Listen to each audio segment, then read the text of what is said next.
Popcorn World.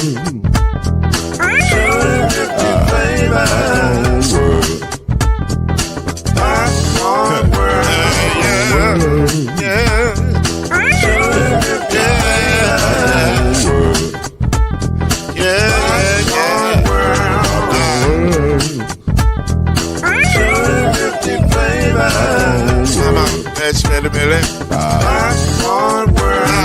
Can I make you move now? Yes, I can. So you can get this move in the back of a can. You can make it round the world and the holes in your hand. Popcorn World. 250 flavors gonna make you smile. 250 flavors gonna make you smile. 250 flavors gonna make you smile. I said popcorn make you smile. Ah. Popcorn World. Popcorn World. Popcorn World. Popcorn World. The Popcorn World.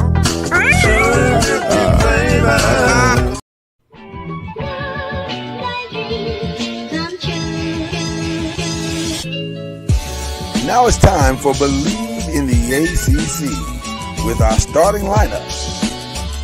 From Florida State, number 17, Charlie Ward. From Morehead State University, number 50, Lloyd Span. And from Murray State University, number 2, Kendrick Haskett. Get ready for the best sports show about the ACC in all the land. Believe in the ACC starts now.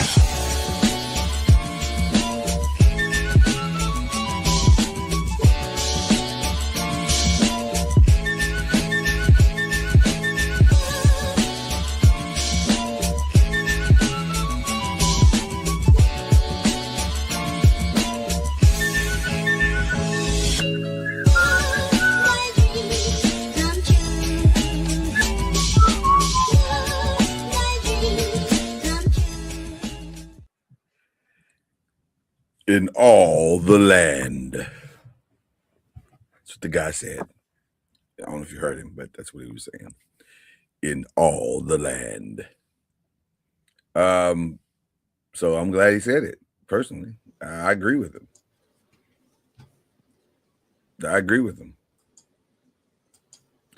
Charlie Ward's here. Kendrick Haskett is here. We're both here. We're all here. Although Kendrick's having a day right now, as you can see. That intense look is not him focusing in on the show.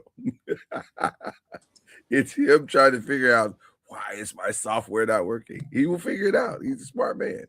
But in the meantime, whilst Kendrick labors feverishly to figure this out, Charlie Ward and I are here, and we are glad to be here. And this is Believe in the ACC.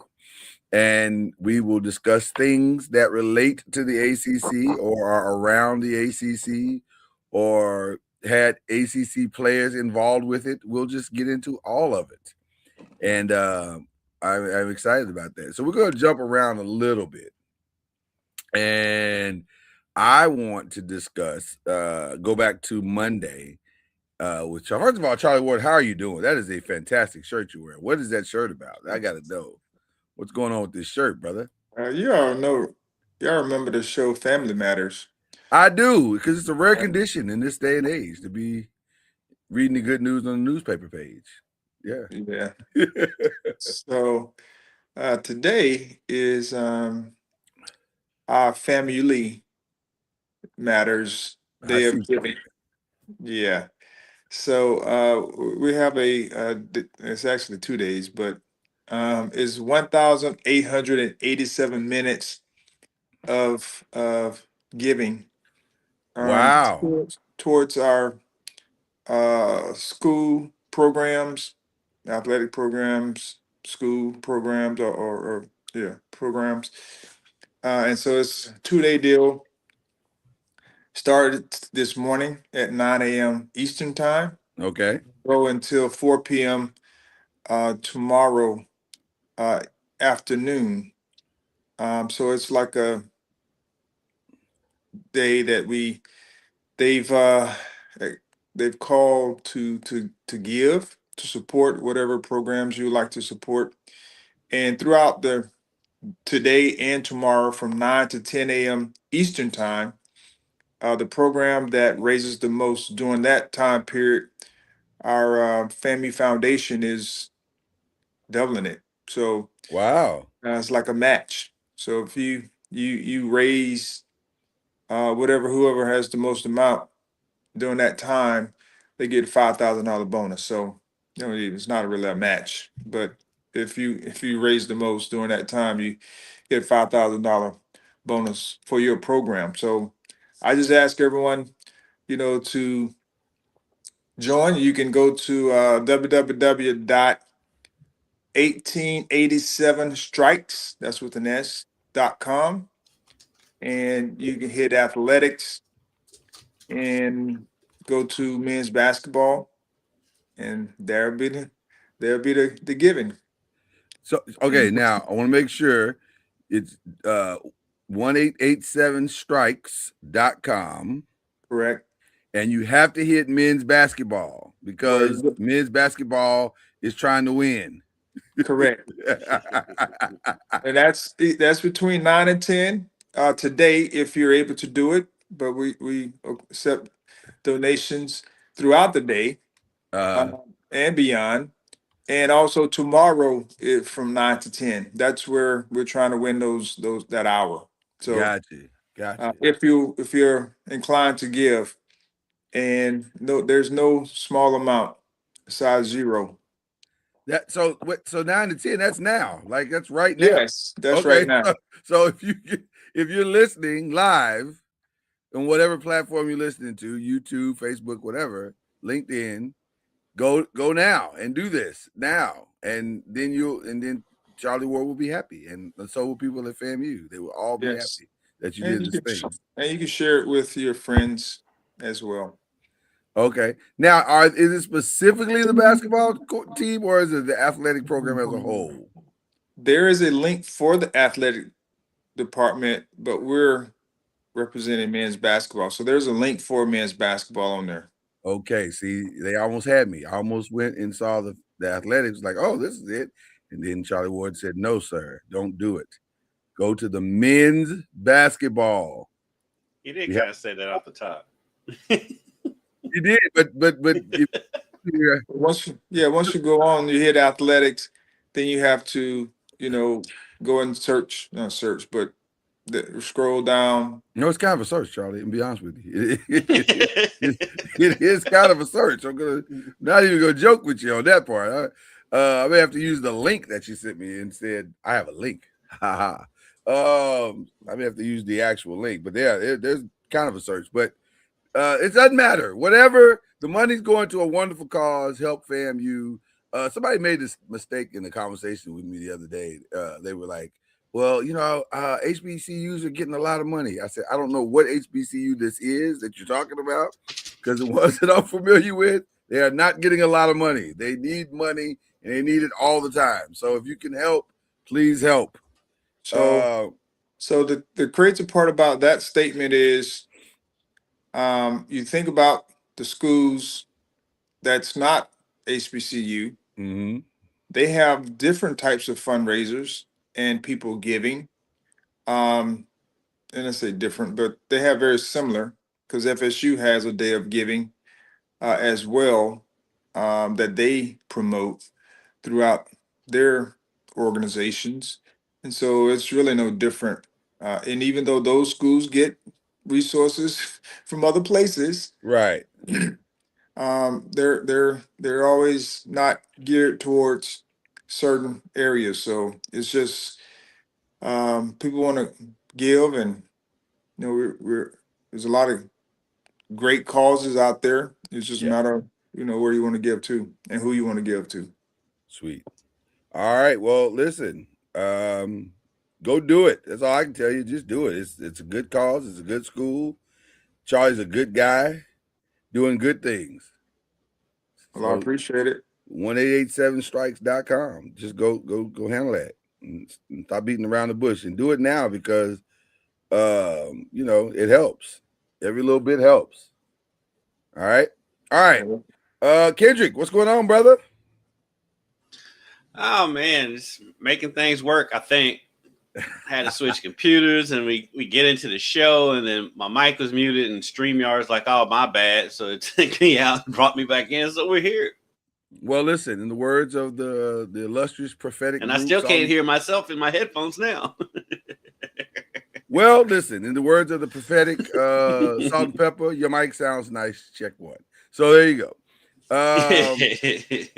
We're gonna power through this because that's what we do here.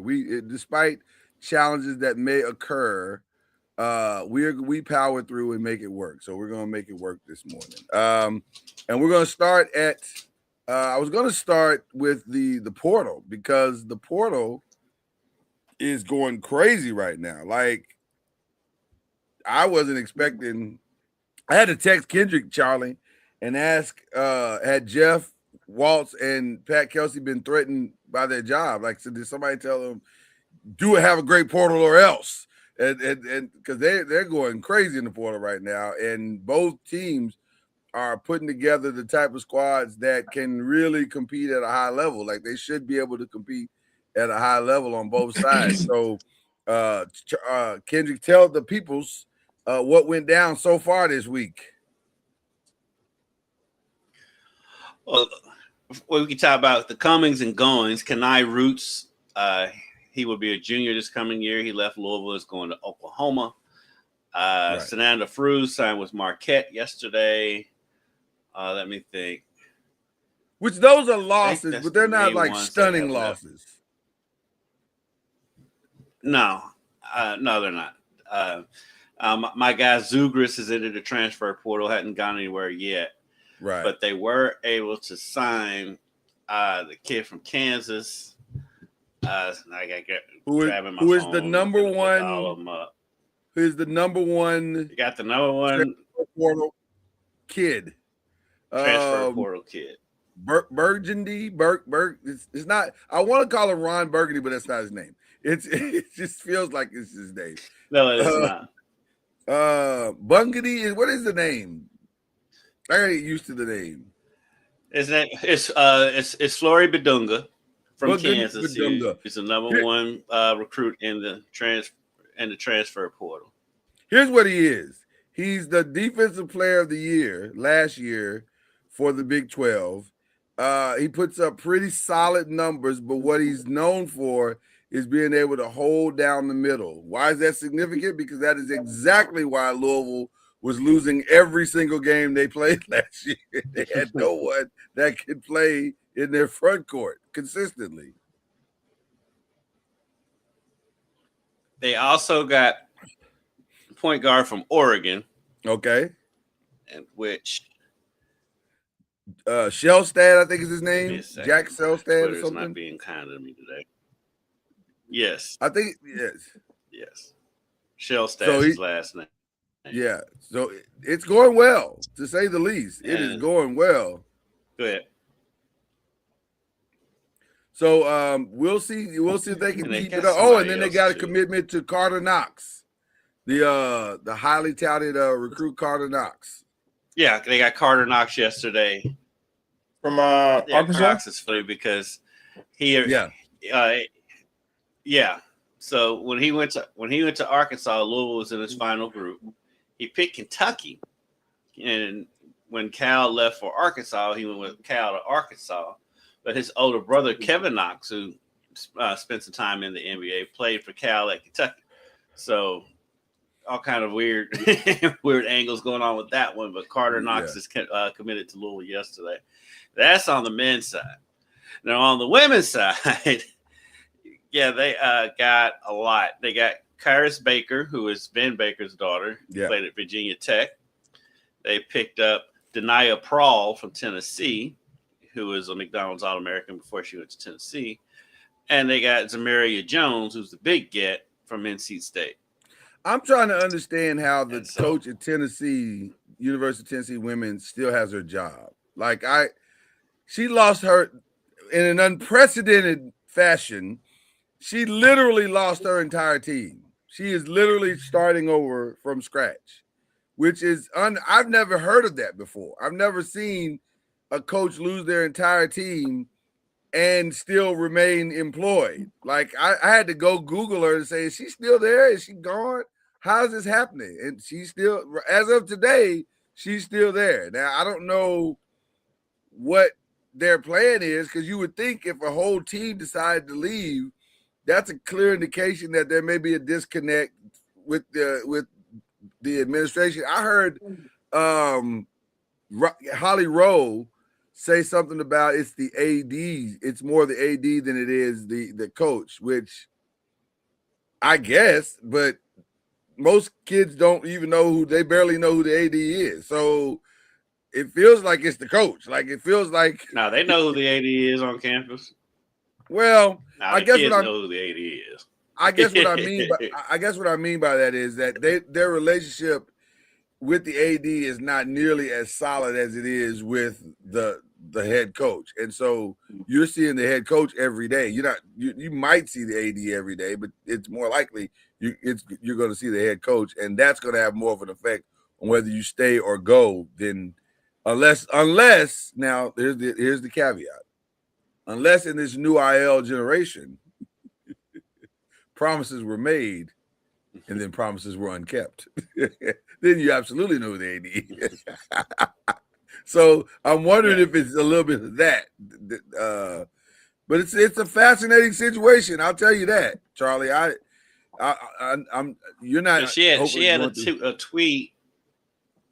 Yeah, she had a tweet about the AD Danny White that she took down. Okay. Now I'm looking into it. The head coach had this? No, Holly Rowe had this about. Oh, Holly Rowe had it. Yes. Yeah, I mean, it's some of it's kind of, you never know, but because there are a lot of programs, including ours, that has, lost quite a few players, some to graduation, some to transfer portal. So, and everyone that's graduated, during our exit meetings, and we asked them to be as honest as possible. They had a great experience. That's great. And this is one of their best years, just on not just on the floor, but just getting opportunities, chemistry. We we treated them, all those things. They enjoyed the year, and then the guys who got in the portal wanted, try to look for better opportunities.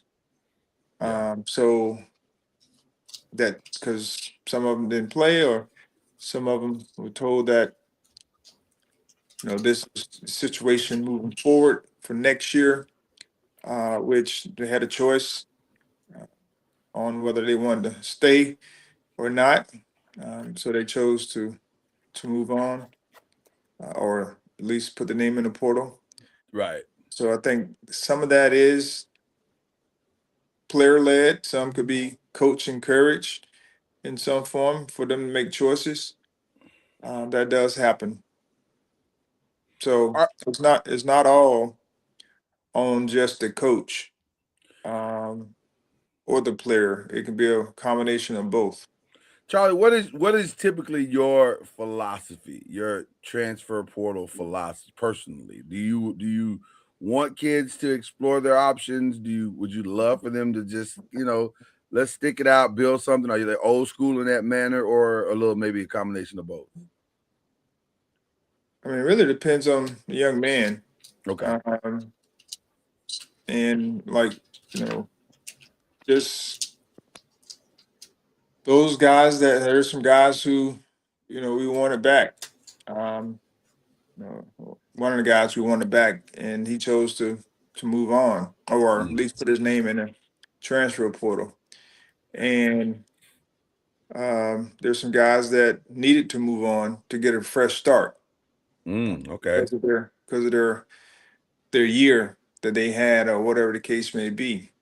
So you wouldn't like to have as many guys, especially you have guys coming back, and then a couple walk-ons as well that are going to be moving on. So they had extra years. Most of our guys we had 2 freshmen. One of those were walk-ons that was coming back, and then the other guys are seniors. Will be seniors next year. Gotcha. Minus one of the other walk-ons who was a sophomore, and he's exploring other options. So it's kind of how you build your team. That year, if you have a lot of, guys who are juniors and seniors, you're gonna have a lot of people walking out the door. Right. That's just the nature of the beast these days. But in the transfer portal, you kind of now we're looking more to have a more balanced team, guys who maybe have multiple years that you can bring in and look to provide some leadership the following year. Because if you bring them in, you give them an opportunity to play. Some of them may move on, but some may stay just because they need another year. So this is truly a 1-year deal for a lot of these players, because you just don't know. Like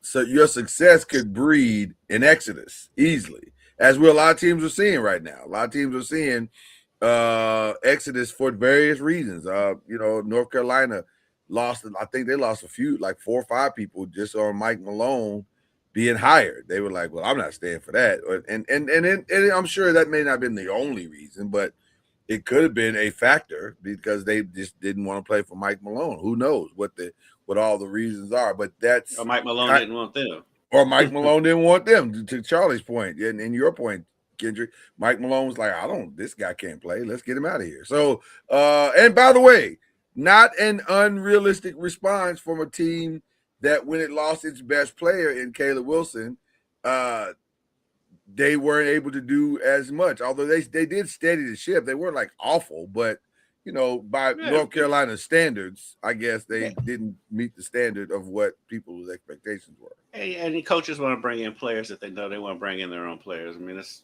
just kind of what happens with coaching changes. And it's kind of what happened with Caleb Glenn. He was told that, when Kelsey came into Louisville, that Kelsey told him that, I want to build with my own players, basically. Right. I appreciate you. Yeah. I appreciate you. But also keep it all the way real. They should have kept him. But mistakes can be made. Mistakes can be made. Just go to Louisville for a second, Kendrick. I noticed looking at the video of all 3 players, they have a common thread in my mind that they are very aggressive. They are attack type players. They are like we like to call them, dogs, if you will. That feels like a tremendous philosophy change, or at least it feels like he got some of the guys this time that he wasn't able to get the last times that he's had been looking for those players. Yeah, I don't think it was necessarily for a philosophy change. Yeah, I think it's just he was able to get them because if you're looking through the portal last year, I thought he should have kept his center that he had last year that went to Ole Miss. But I agree. But I think if you really look at it, there wasn't. There was more guards. It felt like they were in their portal last year than it was bigs. I could be wrong just because of memory or whatever. But getting Badunga is huge for them because it is because he's a shot blocker. He's a rim protector. He's a rebounder. Rim runner. He's physical. He's gonna get it. Yeah, he's a rim runner. He's gonna get in there and score. And then adding Knox, he's a good complementary player for that. Yeah, he's not necessarily a 3-point shooter, but he can make the 3. But he's a physical slasher that's also really good on defense. Yeah, and Shellstead to be the delivery person, the point person, starts the offense. Now I would imagine you're gonna see them getting a lot of shooters. Putting around them. They haven't brought in too many shooters yet, so I would imagine they're gonna fill in the roster with probably a couple more bigs and then shooters. Case and Pryor entered the transfer portal yesterday. I don't know if you He saw that. did. I was wondering if he was going to And do that. so, and Who, so, who, who's Jason Pryor? he is the big kid with the crazy blonde hair. Kind of looks like Birdman. Oh yeah. Birdman. Yeah. Yeah, he's applying for a 7th year of eligibility. Why are we doing this? He with him, he has had injuries. So I'm not as like, what are we doing with him as I am with Denzel Aberdeen. So it still doesn't matter. Yeah. Hey. You ready for him to go, Charlie? It sounds like you're ready for him to go. I mean, it's time to move on. Yeah, 7 years in college. I mean, 7 years is a long time, Charlie. I'm not gonna hold you, especially if you're not getting a degree in law or engineering or medicine.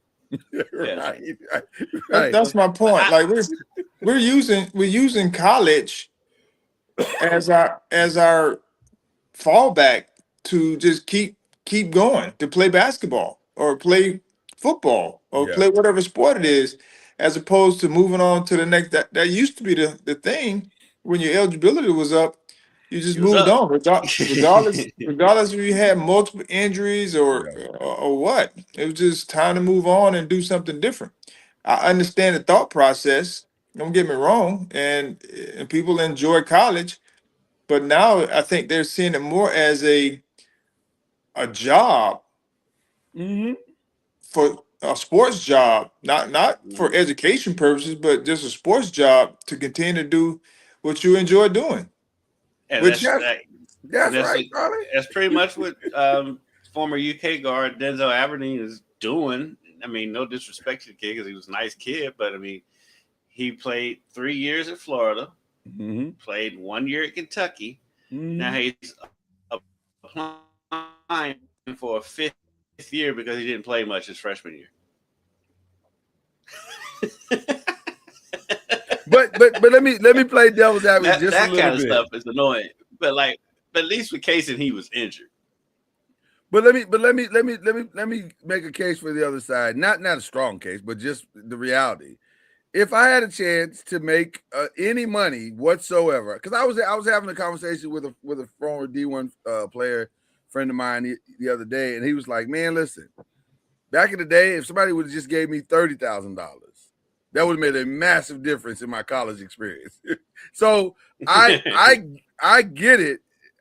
I agree. I don't disagree with what you're saying, Charlie and Kendrick. I understand it, but I also get the fact that if I can get anything at all to start off my current college career and post college career, because maybe you take that 50,000 or 30,000 or whatever it is, and you put that in a bank somewhere. It just sits there and waits for you until you get out of school, which is normally not what happens. But you understand what I'm saying. You got to pay taxes on that money, so you really well, whatever it is, it's more than what you had if you did it. Most kids graduate with nothing. Like, let's be clear, they don't graduate other than the degree itself. You don't have any money. Well, that's the part about it, though. Is like they have such an advantage now. Yeah. Because they do come out with money. I mean, when I graduated college, all I had was debt. All I had was debt. and these guys are making money.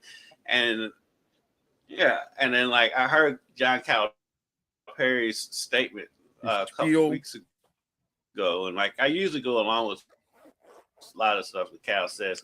He is correct on a lot of things. But he was like, you talk kids on that go from making $140,000 or whatever they make it down to $70,000. I'm like, for one, where are you getting a $70,000 job straight out of college? Let me know where that is. Right. Two, okay, most of these kids coming out of college don't make that, aren't making it. They've got a nest egg cutting out, so I don't even want to hear that argument. Yeah, that's a terrible argument. That is a terrible argument. But that's the assumption, Kendrick, that they're coming out with a nest egg, and I'm just interested. Well, they should be coming out with a nest egg. Correct. Yes, because that is the assumption that people are coming out with a nest egg when we don't know if they're coming out with a nest egg or in debt. which should be the case if you're making any kind of resources. But I understand everyone has different situations that they're doing in need for, and so Mhm. I'm not against that part. It's just we're at a place now where people don't want to move on. No, they do not. Right. I always talk about, we've also devalued, in a sense, the scholarship, because when I came out of college, I didn't have any debt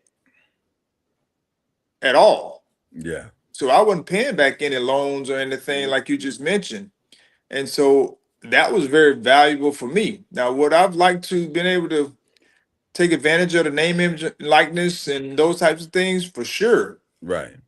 But without the scholarship, and then on top of the scholarship, we got some aid that I saved a lot of my, bowl money, per diem, because when we went on these trips, they fed us and they gave us money.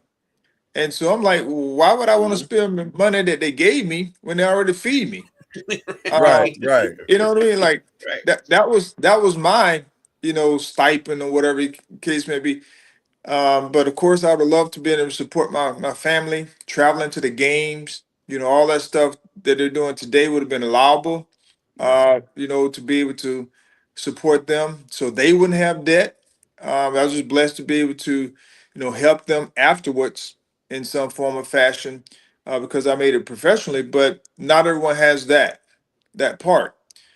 But to be able to have resources now to be able to support your family, and those things that you care about, foundation, whatever it may be, those are things that I wish I would have had.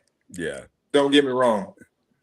And I don't think I don't think any of us are saying we don't appreciate the circumstances by which some of these players are living and what they're utilizing the money for, and the reason why they're trying to stay the extra year, because it is a lump sum amount that they It can is a help good their amount of money to families be and making. huh. It is a good amount of money to be making. I'm not taking that 100%, from them, 100%. But but yeah, also to but Charlie's I'm point, like, yeah, at some point you gotta go home. You gotta go you home. gotta Like you can't go. stay here forever. Sometimes you Yeah, you need to move on. You ain't gotta Yeah. go. yeah. You ain't gotta go home. We gotta get the hell out of here. This feels a lot like the lights are on at the end of the party and you're still there and we're cleaning up. Like it's like, sir, it's time. Yeah, and the Like song is closing time. right, it's closing time. It's so for some of these But careers in college, it's closing time. Let's wrap this up. I'm a little bit more sympathetic to the ones who have had injuries. I am sympathetic to that. I am a little bit But the more. ones who just want, but the ones who just want to come back, nah, bro. Like the Either go on Chambliss to kid. Europe, I will try call to a get spade a it. spade. Like the Chambliss kid. I personally feel like he made a massive mistake not coming out. Like, I get the check that you're going to get from Ole Miss. I understand it. And also, I think you would have gotten drafted somewhere. Like, I think you were good enough to get drafted somewhere, either late first round or second round or something like that. From what I saw in the game that he played in the playoffs, he was great. He was fantastic. So I don't know what you're trying to accomplish at this point, because to stay in college for this, I think this is his 6th year. That seems a lot, sir. Like, sir, you're gonna have to leave at some point. Like, your clothes don't even fit no more. Like, what are you doing? Like, get out. Like, what is happening? I ain't paying mortgages and stuff at this point. Right. You got a whole family now. Yeah, Like, what are because we doing? because I go. Well, I don't got families coming in, but but These days, the yeah. whole the people I feel sorry for the most in all of this are the high school players. Oh, they're getting killed. You've got these old 25-year-old men, yeah, that won't leave. taking up roster spots and scholarships because they won't leave. Yeah, they won't leave. These guys will not leave. I don't know if. I mean, we need to go back to the 4 and 5, and maybe if you get a red shirt, you can get a 6. But that's it. I'm sorry if your Yeah. injuries. Yeah. So what If your they get injuries ready, made you have to go to the other route, but Yeah. so what's getting ready to come down from government through its legislation is that 5-year window. So that seems to be trending where you have 5 years to play, and then the 6 year would be a special situation within within those 5 years. So no red shirts, or any of those types of things will be in effect, which to me is the right thing to do. So you're not having to.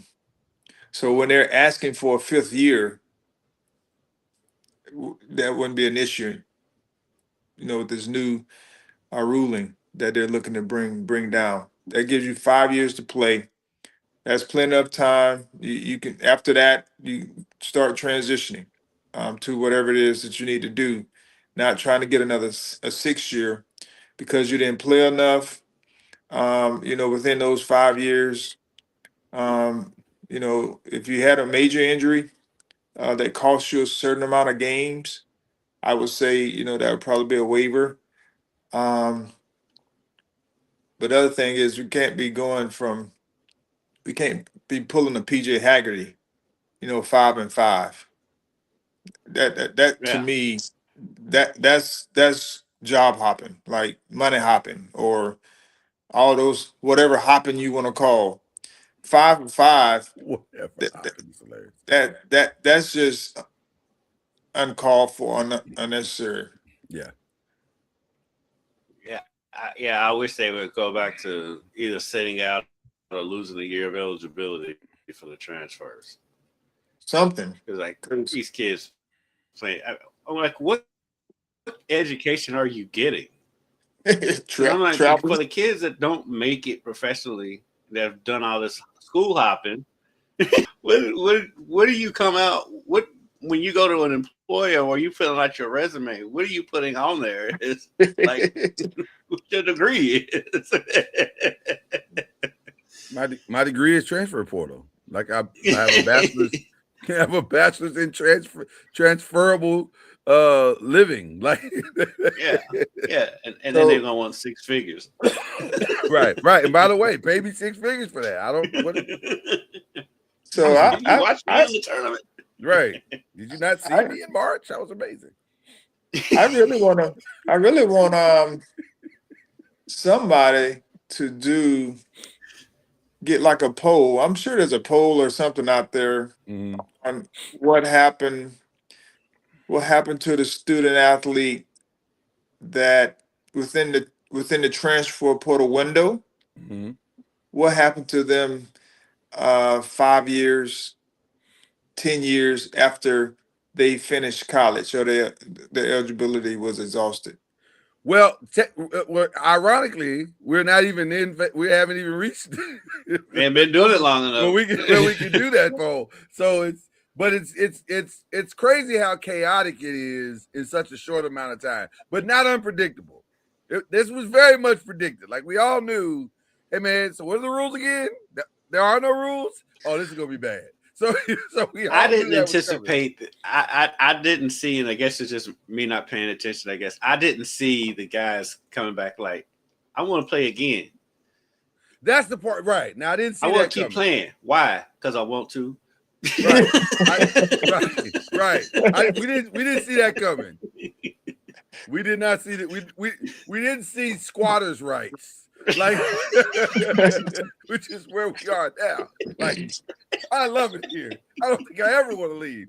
I don't think that's how it's supposed to work. I don't. Like, what's that movie Van Wilder where the guy wouldn't graduate? Right. You're not supposed to be 28 as a starter for Oregon. That's not how this is supposed to work. This is a little. Yeah. At least Chris Winkie went and did something else and came back. Right. That's all I'm saying. But also, should you have a whole family when you come back? I don't know. That feels weird. Like it feels like a disconnect of sorts. Fear of age. I mean, You listen. You can marry who you want when you want to marry them. I just feel like at some point, if you stack 2 and 3 kids, if you're in the drive line and then you go to practice, that feels like you've been there too long. It feels like you've been there entirely too long. Anyway, all right. Let's get into some other stuff. The WNBA draft went down this past Monday. Only one ACC team got a player in, and that's is it Taina? It's Taina Mayer, I think is her name. She went to the UNC. I thought she was second round. No, she went. She went late first to Duke. I mean, she's not to from Duke. Not to Duke. She's from Duke. She went late first to Seattle, is what I was trying to say. Which is interesting because Seattle had a point guard. They took a point guard in Flage. Was that the trade? Flage is not a point guard. Well, no, but she will be, won't she? Like, I don't know how she is. Does she shoot well enough to be a true shooting guard? She can learn to shoot, but she's not gonna a have point to. guard.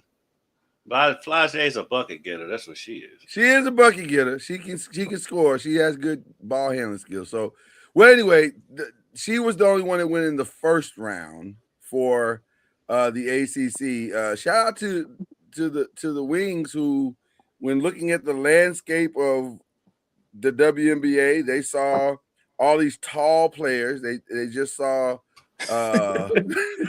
Lord, they got a whole front line in there. Who was that? The Mystics? The Mystics did fantastic. They went and got every big they could possibly get. I was just thinking the Wings went and they just wanted to keep love together. So I figured that they went a whole different route. They chose love. They chose love over winning, which is fine. I mean, if that's what you want. Happy couples, happy wives. Hold on. I think they still win happy wife, happy life. I think they can still win. They decided to go that route. So fill me in on their deal. What y'all talking about? Because apparently Azifud and Paige Beckers are an item, and have been for quite some time. Have been for years.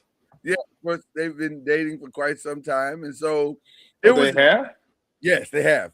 And what was really awkward, Charlie, is that when it was announced that she would be the number 1 pick in the draft over Olivia Miles, who was a probably a better pairing partner, and over Awa Pham, whose upside is insanely high, and over Lauren Betts, who literally just came from a national championship, they went the route of love, and love wins in the end. No, who's that? Who got the first pick? The Wings. She's going to be playing with Paige. They have Cardoso there. At the Wings? Yeah. I thought she was still at Chicago. Oh, she's in Chicago. Who do they have? That's the point, Charlie. I don't know. Like they don't. I don't know if they have a big that is as good as the bigs that they have coming in that they passed over, especially Awa Pham, because Awa Pham can hoop, and she's only 19. Well, it's hard. It's hard to go against Azifud. It's not that hard, especially if you talk about everyone needs good guard play, and it's not like they just drafted a scrub. Do you want a couple though? Do you want a couple? Yes, you need a couple. No. And then they just a couple, as in COUPLE, like we're together. That's something totally different. But I'm just saying, this seems like you're setting yourself up for a failure. Like we've seen this in the league already with Dejanay and the young lady that she was dating for years, and that didn't work out. And so then they decided she got traded and then it didn't work out, to be fair. Like she did get traded and then the girl had some problems. But that's always tough. That's tough. That's neither here nor there. Now, to be fair, they did win a national championship together. So I guess it's just a different element that's in the that's just a different element that's in the WNBA that we just haven't experienced in other professional sports. We have not experienced that in any other sport at all. This is very different. And it may work out. It may work out. It may work out. Said that we know of. Exactly. That we know of. So she went first. Olivia Miles went second to which I think she landed in a perfect spot, going to Minnesota to play with Neficia. Like you said, but I don't know if anybody had a bet. Well, two groups had an amazing day. The Washington Mystics drafted, it seemed like everything they needed and then some. And then UCLA came out of this thing looking fantastic. I didn't realize that UCLA's team was as vaunted and as wanted in the WNBA as they turned out to be. But apparently everybody wanted a UCLA player in this draft. But they had 6 or 7, right? They had some balls. Yeah. 5, I think, went in the first round, and then there was one that went early in the second, I believe. Yeah. I mean, but that's the reason why they won. Right. Right. Apparently, yeah. Well, low key was like Kentucky having 4. Overall? Yeah, they had 4 players drafted. So is that a good thing or a bad thing? It's a head scratcher because right. Well, their best player, she went 22. Key, she was the 22nd pick in the draft. Tiani Key, she got hurt during the season and missed a significant amount of time. And so when before she got hurt, they were rolling, and then when she got hurt, that kind of threw them off, and then they kind of got the chemistry back. Then she got back, and they never could really find it again. But they had 4 players drafted, and Clara Strack still has another year at UK. And I'm like, okay, this team should have really been a lot better than what they you would were. think they'd have been better than that, yeah. There were a couple of head scratchers in this as well. To bring it back to Florida State for just a second, Tanaya Lotson went to the Sparks at 20, which, I guess I don't know. It feels like she's better than that, but I don't know. Like maybe she's not. I don't know. I'm sure she's as shocked as she was as I was when I saw her name go there. What do you mean? Think she's better than that? Well, I feel like when I look at where she got drafted, and then I look at, I don't watch as many West Coast games, but I look at her and I look at Kiki Rice, for example. I think she's as good as Kiki Rice, but Kiki went 6. No. And she went 20th. So no, I don't know. She's not as good as Kiki Rice. You don't think so? Okay. Kiki is different. Like she can handle the ball. She can run a team. She can shoot the 3. I do think she can finish around the basket. Tanaya is very sporadic when it comes to the 3-point shot. Mm-hmm. Streaky, yeah. She's a driver. She is who she is. She's gonna have to improve. Mid-range game and a lot of areas. So I wouldn't see her being a day one. I mean, none of them, day one. First round player, yeah. But at the end of the day, she's gonna have to improve, like all of them. But I think at this point, you would take Kiki because of her skill set and the things that she can do on both ends of the floor. She'll probably get an opportunity to play earlier. I also was a little surprised that Roy Harmon didn't go until the 3rd round.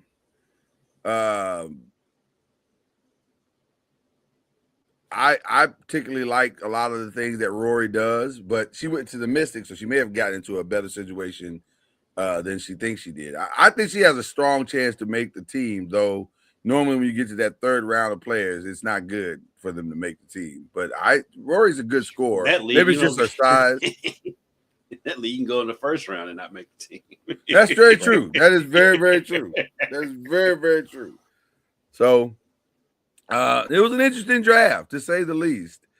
To say the least. But some notable names went later than you maybe expected them to go. And see, I'm trying to think of any other ACC. Ashlyn Jackson went to the Valkyries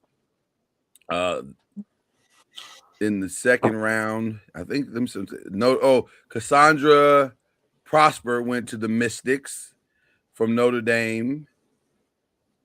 I'm looking at anybody else here. That's pretty much it. It wasn't a lot of ACC drafted players. Yeah, that's it. I think that was it. So not the greatest day for the league, but we'll see how it goes. Speaking of ACC, did y'all see Instagram? Were you able to take a peek at Instagram? There was two people who were taking pictures together in Notre Dame jerseys. Hannah Hidalgo and Artie Cooks. They were dressed together, smiling. I did see that. There's a Audie was in on a visit. You know how they take pictures of the uniforms. Sure. Oh, so she was on a visit. She was definitely on a visit, and by the smiles, they was having a good time. Well, why wouldn't you want to play? I mean, why wouldn't you want to play with someone like Hidalgo? Seems like a very natural fit. Yeah, Yeah. like a very natural fit for those two. So that'll be interesting to see what her decision was. I don't think Notre Dame was that strongly on anybody's radar when her portal opening took place. That wasn't one of the names that I heard. More of the names that I heard were like USC and some of the more traditional names. UConn, obviously. Yeah. But Notre Dame, to me, is actually maybe the perfect fit because it gives them the 1-2 punch that they've so desperately needed, probably for the entirety of Hannah Hidalgo's college career in Notre Dame. So it'll be interesting to see what they do, and if Niall will be able to hold on to Audie in the recruiting situation. But also, Audie's probably going to get a significant NIL check. So she's built up a pretty good name for herself in women's college sports. So she may hold out for the bag. We'll see. And this is her 5th year, I think, right? 4th or 5th year. So I think it's definitely her 4th year. I can't remember if it's her 5th. Is she a first round pick in the WNBA? Audie? Yeah. Yeah. That skill set and way she can score. Yeah. Okay. I think she's complicated. I mean, Audie Cooks from Iowa State. Well, soon she'll be somewhere else here soon, I'm sure. But I think she's a complicated player. Yeah, I think she's a first round talent, though. Okay. I really do. Do you have her slated for first round next year, Charlie? That'll be an interesting draft too, by the way, because that'll be Juju and Audie and Hannah Hidalgo. She'll probably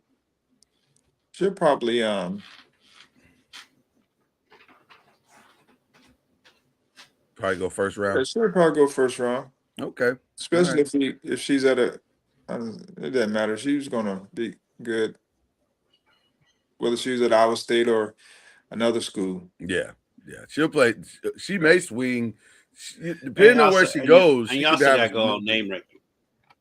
Yes. Oh yeah. She's got the name. You also got to think about name recognition. Yeah, she's definitely got the name.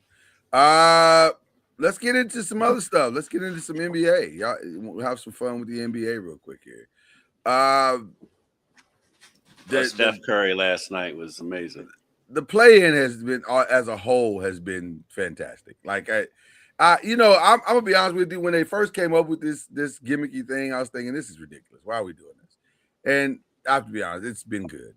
I have to give Adam Silver credit. It's been entertaining. It's still kind of goofy, but it is entertaining. Yeah, it has been entertaining. Al Horford out there last night.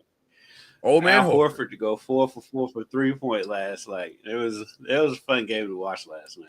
I didn't think they were going to win that game at all. I was like, they're struggling. They can't even crack the code. But then the longer it went on, the championship medal of Golden State rose to the top.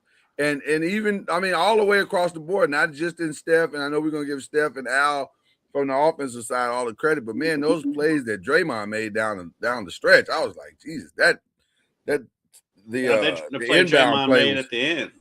Yeah, it was On the inbounds play. And then just to lock Kawhi, who was scorching hot, he locked him down in the fourth quarter. I mean, that's now. Do I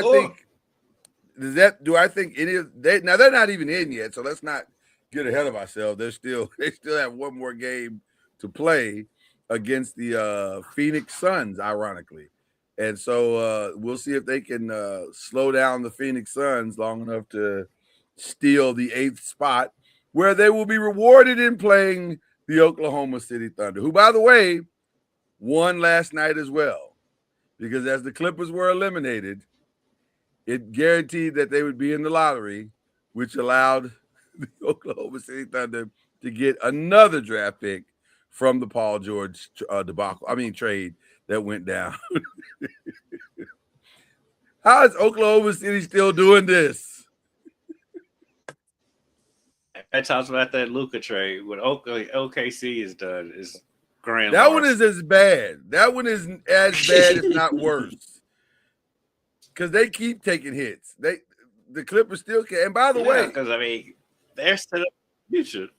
By the way, Charlie, doesn't look like Kawhi's going to stay after this season. It's starting to look as though he may bolt. I was just about to ask that. Where do you think Kawhi ends up? Is he a free agent? He can opt out. He can opt out. He can opt out. You know what's ironic about the whole thing? He could very well go to Golden State. I can see Golden State saying, we're going to push all our chips to the table on all these old guys. I heard that brought up. And it makes sense. I heard that brought up earlier this week, that him going there. And it makes sense. Let just bring in all these old guys, rally them together for one last hurrah, and let's see what happens. You know? I don't know. Kawhi, how I don't know how Kawhi would fit in a Steve Kerr system, because he's an ISO guy. He is strictly, and they're a movement team. Like they're a movement team, and so it would just be interesting to see how he would fit with them. That's I mean, there'll be some concessions people have to make in order for it to work, and it wouldn't be a long-term deal. So it has to be like 1 year, type of deal, because their styles just don't match. Let's go back to Tuesday real quick. Anybody have a problem with LaMelo grabbing the ankle of Bam Adebayo, causing him to crash to the ground, thereby causing him to miss the rest of the game, thereby giving a window for the Hornets to somehow defeat the Heat and eliminate them from the playoffs? What do you mean? I think it was go ahead, Charles. should have been a flagrant flagrant something. They hit him with a flagrant. I don't think there was a flagrant. No, they didn't hit him with anything. No, they hit him with a fine yesterday. That was all. They hit him with a fine. They hit him with a ridiculous fine yesterday, but they didn't hit him in real time with anything. No. Which was more curious? I don't know. It's $35,000 to be exact.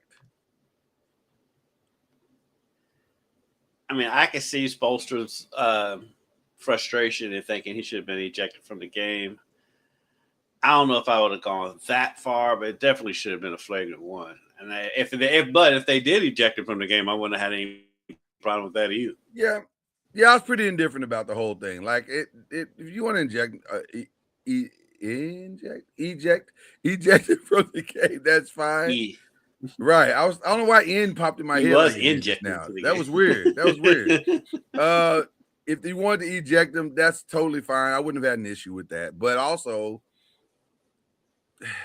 but apparently he's got a history with Bam. For some reason, he likes to trip Bam. Yeah, they dug up old video of him doing that before the ban. Right. So maybe he just doesn't like Bam. I don't know. The first one looked far less egregious than that one. The first one, it does look like he just kind of just. No, I don't think either one was throwing his. I don't think either one was egregious. I think the second one was. The second one was egregious. The first one, I could let him explain that way. The second one, I think they're both totally bad. There's never been a time where I've played basketball, and Charlie, you tell me about your situation, where I thought on the ground, hey, I should probably grab this dude's ankle. Or I should accidentally grab this dude's ankle. It happens. It's sometimes you can say it, you didn't try, but you tried. Yeah, he definitely tried. Mm-hmm. That's what I'm saying. It was definitely obvious, especially in this day and age where you have cameras and replay, you have everything. So there's no getting away with anything. No way to hide it whatsoever. We used to be able to get away with stuff because they didn't review. Charlie? They didn't have, a whole bunch of stuff that, people did, the tricks of the trade, as we call them. And you could get away with certain things. But in this day and age, with all these cameras and you get a chance to review something, you can't get away with nothing.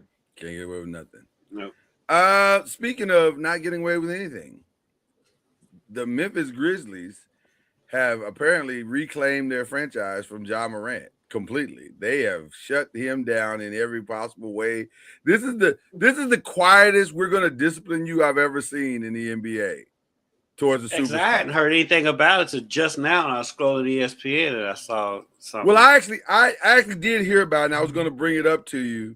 They basically, depending on what you choose to believe, they basically set him down for the remainder of the season.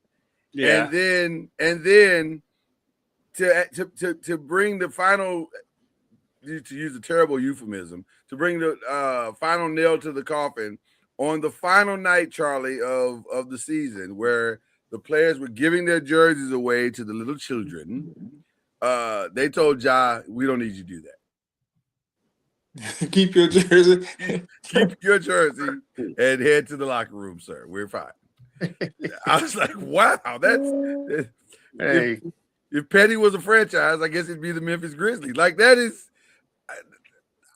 I look at the micro of that and the macro. It's hard to get players to Memphis. So if that's how you're gonna do it, that's an NBA franchise. So yeah, I guess the opportunity to play the NBA franchise is always going to outweigh some of the antics of that franchise. But also, it's not going to make people, that's like, you're not going to be their first, second, third, or fourth choice, though. Yeah. Like, if you're a player, you're not trying to get, and by the way, couple that with the LeBron saying Memphis sucks. This has not been a good look for Memphis this season. No. I mean, LeBron just said the quiet part out loud. I mean, you've heard players take small shots at Memphis for years. Well, it is awful. It is awful, though. I don't know. But at this point, for both the franchise and for the player, it's time to move on. Yeah, get a fresh start. I don't know what Memphis' draft situation looks like, but there's plenty of players in the draft this year. Move on from Ja. Ja needs a fresh start somewhere. Oh, fresh start. Like, the blessing and the curse for this for Ja is that it was quietly done. It wasn't outwardly contentious, so there's not a lot of press related to the situation. So it's and now it's over. Now it is over, and you can now decisions will be made in the offseason that will allow him to rehab his image and his persona and everything that he was as a player. He basically, his body got rest that it probably needed. So it's not all bad. It just looks like really bad. It looks bad, but I think it looks as bad for Memphis as it does for John Morant. So it may just have been a marriage that just ran its course. Yeah. Charlie, did you get a chance to play against Memphis at any time in your career, or were they Yeah. Vancouver when you played? I played in both places. Both places. Okay. What was your experience? They've been in with Memphis a lot longer than if you would you realize. You know what? I agree. I 100% agree. It's not the Vancouver thing wasn't quite as long as I remember it to be, but it felt like it lasted a long time. But it did. I think they've been in Memphis longer than they were. Yeah.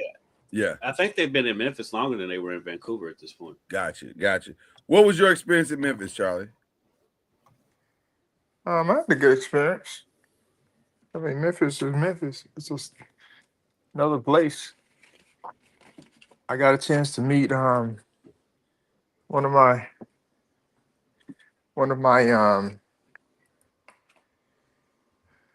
mates, not mates, but guy that I enjoyed listening to music wise, Toby Mac. Yeah. Got a chance to meet him while in Memphis. So there's something, and then I got a chance to see the geese. What's the hotel? Yeah. The walk of the Peabody. Yeah. The Peabody. Yeah. We got a chance to see them. The walk of the ducks. Yeah, and then we went to the rock and roll BB King deal. Yeah. So there's a lot of positives. Okay. See, it's not all bad, LeBron. Well, it's kind of my thing with that. I'm like if you're LeBron, like when you play the Grizzlies, you only go there twice a year, and you probably in and out. I'm like, what could be that bad if you're only there for a day, maybe 2 days? well, it was twice. It was twice when he was playing. No, it was twice. It's always been twice, isn't it? Because he plays in the West. He plays in the It was once before that. It was once before that, it was right? Always once a year before he went to the Lakers. Yeah, I forgot he plays. It's only twice. I in my head I was thinking they was in the Pacific, but they're not. They're in the Southern or whatever that. I don't even know what the division names are, but whatever. They're not in the same division. The bottom line, so you're not going to see him 4 times. So no. Wow. Maybe he doesn't like barbecue. Maybe that's what it is. I don't know. Well, speaking of the Lakers, this weekend, the Lakers and the Rockets will take on each other in a KD versus LeBron matchup once again. As we start in the West, Oklahoma City will play the winner of Golden State and Phoenix. San Antonio will play the Portland Trail Blazers, who ironically won their game and got into the 7th spot. Avdija was awesome in that game. He was fantastic. Fantastic. He was awesome in that game. The Nuggets and the Timberwolves are in a very curious game, 3-6 matchup there. I don't know if the Nuggets felt like they were trying to choose the 4th spot and it didn't work out for them. So they ended up in the 3rd spot because they only played Jokic for like a half and they were like, we're fine with the 4th spot. And the team I forgot who they played in the last game of the year, but they were like, nah, y'all go to the 3rd spot because we're not going to show up either. So they ended up winning that game. The Lakers and Houston will play. Your thoughts on what could potentially be the final matchup of LeBron James versus Kevin Durant, gentlemen? I'm excited for it, to be honest with you. I think I do think it's strange that people are calling for a sweep or a gentleman's sweep, and I'm like, I give the Lakers a chance in the series. The Lakers, are they saying the Lakers are going to get swept? Mm-hmm. Most people are, or a gentleman's sweep. Yeah. How's that? They're the ones that most prognosticated. Yeah. No Luka, no Austin Reeves. That's basically the reason. They have the home court. They've been no playing Luka, well. No Austin Reeves, yeah.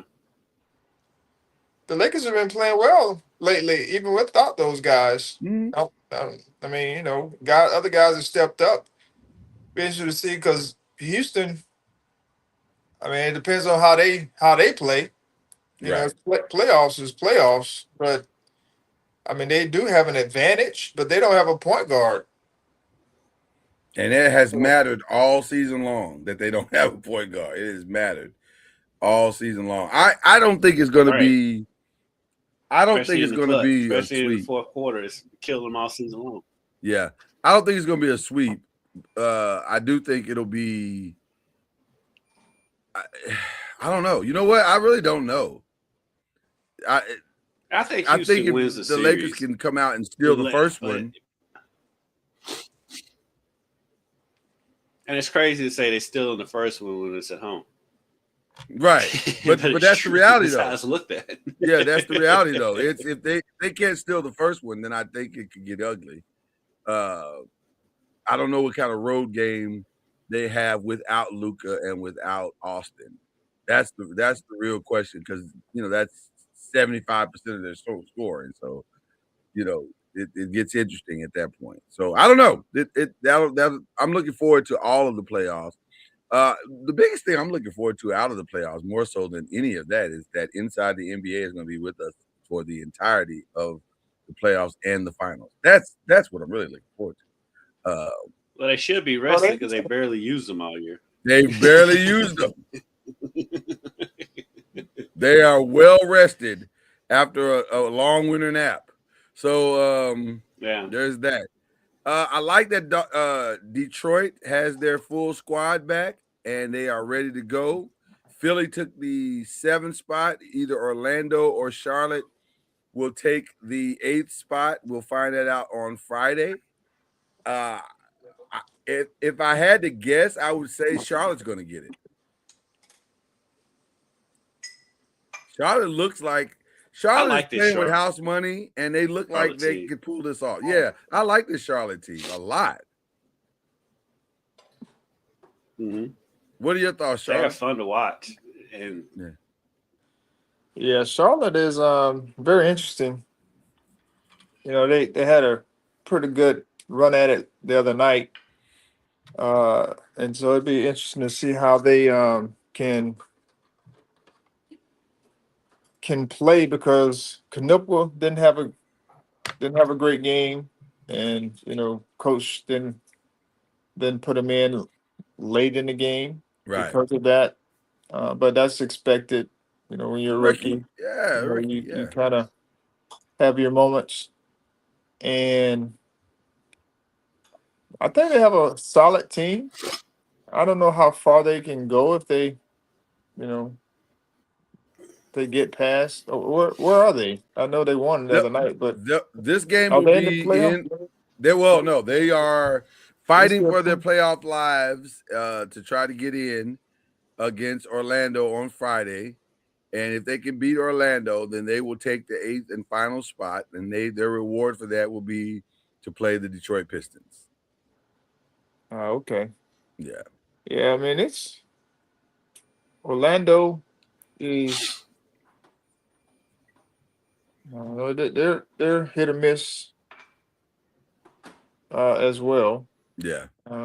They very hit or miss. More miss than hit lately.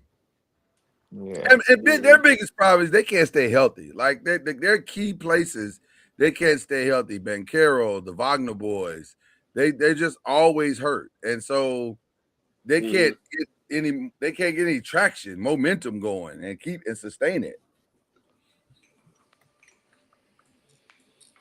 Yeah. Yeah, the Wagners have been hurt. I think we looked at it last week, Lloyd. What is it? They played a combined 62 games 62 games or something. Yeah, like they just never there. But the one that was playing got hurt last night. Got ran into. Yeah, exactly. Yeah, you can't build like that. You can't. No. You got to be available, and they're never available. So that's their biggest issue. So we'll see what happens. If I was a betting man, which I am not, I would bet on the Charlotte Hornets to pull this off. I think they look hungrier, they look spry, they don't understand the circumstances at all, which a lot of times plays to your favor. So Like what are we doing here? Are we playing basketball? Is that what we're doing? So I think they're gonna be fine. I think they'll go out and play blindly, and if they can get Knipple to calm down and just be in the moment, then it could really get interesting. Because I don't know if Orlando has a Knipple plan if he gets hot. Well, but he's been in such a shooting slump.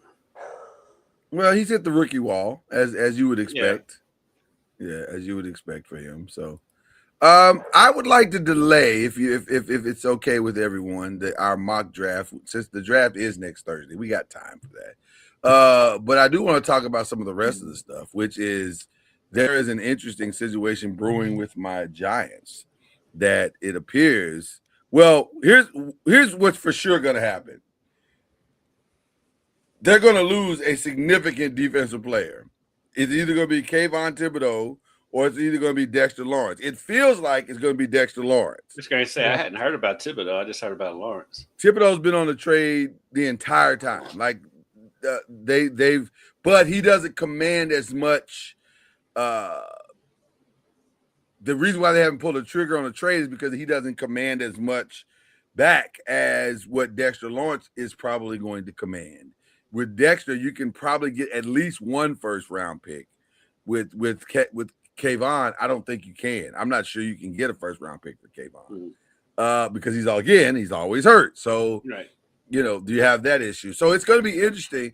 I'm a little surprised that they're not wanting to pay him, but also not really, because $30 million for a guy who's not had the sacks and the impact that you would hope that he would have. It seems like a lot of money. Now, to be fair, not all his fault. Roster construction has been very questionable in his tenure as a Giant. But last year, half a sack feels, like, do you give somebody $30 million for a half a sack? Yeah. It feels like a lot. Yeah. It's a lot of money for a half a sack. There's a lot of money for a half a sack. So, and I'm all for guys getting their money. I'm always going to be pro player when it comes to people getting their money. But a half a sack seems like not a $30 million investment. Well, that's across the board. I mean, we start talking about people. You look at production. Yeah. And but that's neither here nor there. And he has a more than solid case to say, yes, but I'm catching all the double teams for 60 minutes for 17 games. That's a fair point. So I get it. I just don't know if we should be paying you $30 million for that. Like, it just – and also you can get younger, go get somebody else and save that money and spend that money in other places. So I don't know. This is going to be it has gotten very contentious between he and his and the GM of the Giants, which, by the way, how that man still has a job with the New York Giants is far beyond my understanding. No, don't do that. Don't do that. I wish it was still. You don't have to do that, Charlie. That wasn't necessary. I love Gettleman. That felt like a shot, and I'm just gonna be honest with you. It felt like a shot. Oh, I didn't know he wasn't still there. He's been gone. Oh, he's been gone. Been He's gone. been gone for a minute. Now we got Joe Shane, which he has a lot of Gettleman tendencies. I have to be honest. He does have some Gettleman tendencies. But he did get you your running back and your quarterback. Well, listen, and your receiver. Truth be told, Joe Shane has individually drafted well. The problem is he doesn't draft for what it will fit into. He just drafts the talent. But he doesn't draft it in. And by the way, that may not have been his fault because Brian Daboll, what was his system? I don't know. I don't know what he was trying to accomplish other than he wanted a quarterback. He wanted a great quarterback. I don't know if Brian Daboll is a great head coach. I know he's a great coordinator, but I don't know if he's a great head coach. And so this is the first time in a long time that it feels like there's a real plan. There's a real clarity of what we're trying to accomplish as a franchise, and it looks like it's going to work. So that's why I'm not that upset about the Dexter Lawrence thing, because I can kind of see both sides of it. I wish Dexter well. I like Dex. He's a fun time. He's a good time. but also $30 million for half a sack is crazy. Like that seems crazy. So I get it. I completely get it. So we'll see. Let's talk about this too. This went down on Sunday, and it. First of all, shout out to the Masters because it was fantastic, especially Sunday. Sunday was fantastic. Yeah, I missed it on Sunday, but I heard it was good. Man, you don't normally have 7 guys who are legitimately in contention. Like they were one shot off the lead for most of the round, and it was really, really good. And Rory almost Rory'd that thing. He tried to. He did everything he could to like, I don't know if I really want to win this. So he bogeyed 4, I think it was, or not double, but he double bogeyed. I think he double bogeyed 4. On Sunday? Yeah, on Sunday. Well, he had already given up a 6-shot lead from Saturday. Right. And then he double bogeyed on 4, which left him a shot back. Yeah, double bogey early on Sunday, yeah. Yeah. But then Justin Rose started Justin Rosing. And that's where it all fell apart. Justin Rose came out on fire, Charlie. He hit 7 birdies in a row. He charged up the leaderboard. You're thinking this might be Justin's moment. Like Justin can do this thing. And then he three-putted on, I think, 11. And we were like, okay, just calm down, Justin. You're still right there, brother. You're still right there. You're tied for the lead. And then Justin turned to his caddy on 12 and said, is this the right club? The moment he did that, I knew it was over. Why? Because he was in his head. He was coming off a 3-putt on 11, and he was in his head for sure on 12. Because he gave him the right club. The caddy was like, Justin, this is it. This is the club. He said it may not feel like, and Justin was like, it doesn't feel like the right club. He said it might not feel that way. And the mics caught this. He said it might not feel that way, but it's the right club. But the fact that you're questioning it, that's going to affect the shot. And it most certainly did. He had a bad shot on 12. He bogeyed that, and he just fell apart. He just completely fell apart. So I hate that because I really like Justin. I wanted to see him get his first major. He was playing well for 3.5 days, and then it just fell apart. It just all fell apart. And then Scotty Scheffler. Yeah, I was going to say Scheffler started Schefflering, and he made a big run at it towards the end. Oh, man. I was wondering how he got back in the mix. He started playing like the player he is, like the number 1 player in the world. And I thought for sure he had it until he got to 17, and then he just barely missed that. Yeah. He barely missed that putt on 17. Yeah. He hits that putt on 17, it'd have gone into extras. I mean, I was gonna say, I think if he hits that shot, we have a playoff. I think he and Rory are gonna have to play this thing out because and by the way, that shot on 17 looked good. Yeah, it was a long distance, but it looked like it was going in. I was like, we might have a situation here. And then Rory once again on 18 was like, let me make it interesting. And he shakes it right, Charlie. Hard right. He's like, oh, here we go. Here we go. Here we go. Here's Rory. So he kept him in. Yeah, I mean, Rory's tee shot on 18 looked like something I would do. Listen, I said, I've seen that shot before. I have seen. Well, there's a couple guys I was looking at. I was like, man, I can go play in the Masters. I can do that. I can certainly do that. There's a couple of one guy was hit a shot that he didn't get off the ground and ended up in the water. I do that all the time. Yeah, that's me. That's me. That's what I'm saying. On any they were hooking shots all over the place into the woods, and I'm like, shoot, we can do this. It was fairly traumatizing for me because I was fairly significant. Well, that was definitely Rory's shot on 18. It went right into the woods, up through the trees. It looked like a trip from one of the characters of The Wizard of Oz. It was so bad of a shot. But to Rory's point, it was bad, but also it was just bad and good enough to where he could lift it over the trees, drop it off the backside of the bank, and have it roll within 5 feet of 5 feet of the hole. which is exactly what he did. I was like, Wait, wow. I mean, Rory did both ends of Rory's game. Yes. The crazy, ridiculous shot that, like, how on earth are you a professional golfer to? Oh, that's why. That's why. That's why. That's why you're one of the best in the world. That approach shot was like, man, you are so. If you could ever find, and by the way, he's never going to find consistency ever. It's never going to happen. That's part of the ride. Yeah, this is who he's going to be his fun. entire right. This is who's going to be his entire career. But it was such an amazing shot. You're just like, how did he hit that blind? Because he hit it over a set of trees, and past the sand trap into the. I was like, dude. No, it went to the sand trap. No, it went to the sand trap because we couldn't find it. That's right. Yeah, because for the longest, CBS didn't know where the ball was. We didn't know where it was. And then he hit that second. He hit that third shot, and then he two-putted to end the. Once he finally got on the green, he two-putted. Which, by the way, that's why he needed that extra two-shot lead going into the final hole, because that allowed him to win by one shot. So. Rory is Rory, but he's now a two-time Masters champion, and when you mention his name, you're gonna have to mention that as well. Somebody asked me, "Can you think he can get a third?" Maybe, because he's Rory. I don't see why not. He's Rory. He maybe could do it. I don't know. It's not like there's this young crop coming behind him. It's like it's his time right now. It's him, Scheffler. Well, I was gonna say this to you, Kendrick.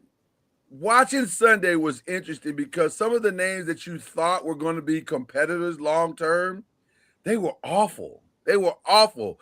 Tony Finau, not Justin Rhodes, the other Justin. You know what I'm talking about. JT? Yes, Thomas. Oh, these guys were terrible. They were not. They and then the one guy that said was kind of making a run, Morikawa, he kind of buckled under the pressure. And by the way, let's be clear. A lot of pressure. The Masters is a lot of pressure. When JT started out the tournament, well, he was near the leaderboard on Thursday and Friday, and then I didn't watch on Saturday. So I don't know what happened over the weekend with JT. He started JT in it. JT is just like Rory. He's like, when he's really good, he's really good, but when he's bad, he's awful. So any tournament that he plays in, any Masters major that he plays in, he's as likely to miss the cut as he is to win the darn thing. Like he's so up and down. By the way, the funniest thing for me was Sergio Garcia getting upset on Sunday and slamming his club down. I'm like, Sergio, I want to be very clear about the next thing that's about to come out of my mouth. You were never going to win this tournament. So I don't know why you do it. I don't know why Sergio's still a thing. Well, because listen, it's easy money, bro. Like it's easy money. It's so much. Because honestly, if Sergio hadn't had his temper tantrum, I wouldn't even know Sergio was in the tournament. Right, I didn't know he was still playing. Like I was like, Sergio Garcia still playing. Like, yeah, I hadn't heard that name in a minute. Yeah, it was. Did he go on the LIV tour? He should. I'm not sure if he did. I don't think he did, but he should. He should definitely do it. Because my guy was Brooks Koepka, and he hadn't been the same since he went on the LIV tour. Brooke was there too. I saw Brooke this weekend. I was like, Brooke is still out there too. Look at her. There's Brooke. Because Brooks not that old. It's just that he went on the LIV tour, so you hadn't heard from him. Right, he hadn't seen him in a while. Yeah. And so now I think he's back on the PGA tour this year. I wonder if he'll just like finally just come home and relax. Hopefully he gets his game back, because I love that dude. I love Brooks. I'm a Brooks guy. Strong. He's so strong and powerful, and then he's hilarious when he's rolling. Yeah, I'm a Brooks guy. I would love to see Brooks Koepka get back on his game. Okay, so that went down this weekend. Definitely had to mention that. I hate to get into the controversial, but it's all over social media. It's the biggest story in sports right now, unfortunately. Your gentlemen, your thoughts on the resignation of Diana Rossini as it relates to her alleged affair with Mike Vrabel. Diana Rossini. Diana Rossini. Diana Rossini is a reporter who has been around a long time. She's been around a long time. The name sounds familiar. That's what I was asking. Yeah. She's been around a long time. I think she's pretty much covered everything. And I think she may have spent the majority of her time, especially these last 10 or 15 years in the NFL. And I guess they were at the owners meeting a week and a half ago or some meeting somewhere. And her and Mike Vrabel were sitting around the pool, and they were sitting in a trip in Arizona. I thought they were at an actual meeting. So this was not an actual meeting. No, I've heard she was saying that she was on a girls' trip. That was her initial excuse. Oh, and he just happened to be there at the girls' trip. It Yeah. just happened to work out that he was there, and they were sitting by each other and holding hands and hugged up, and it looked bad. It looked bad. So hold on. Is he married? They both are. Yeah, they both are. They both are, and not to each other. What are we doing? What are we doing? Well, I mean, Charlie, listen.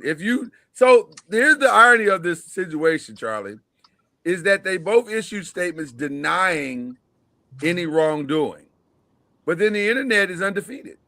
So all the receipts of her trashing her husband over the years on live TV and different TV shows, and the internet was like, "We got those receipts, Diana. Are you ready to hear them?" And they pulled them all out. Yeah, she would make because I'm an avid listener to Levitar, and she was a regular on there. And yeah, she talked about her husband on there all the time. Talk about how unattractive he is, and just a lot of different things came out of it. So I don't know. It's bad.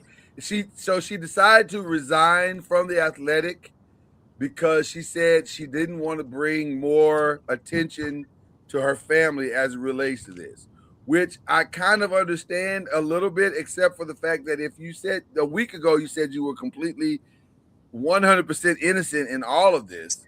And so if you are innocent, why do they do that? Why they say they're innocent when they're not? Yeah. That's a great question, Charlie. But I think it's the old Eddie Murphy. It wasn't me. Wasn't me. Yeah. Wasn't me.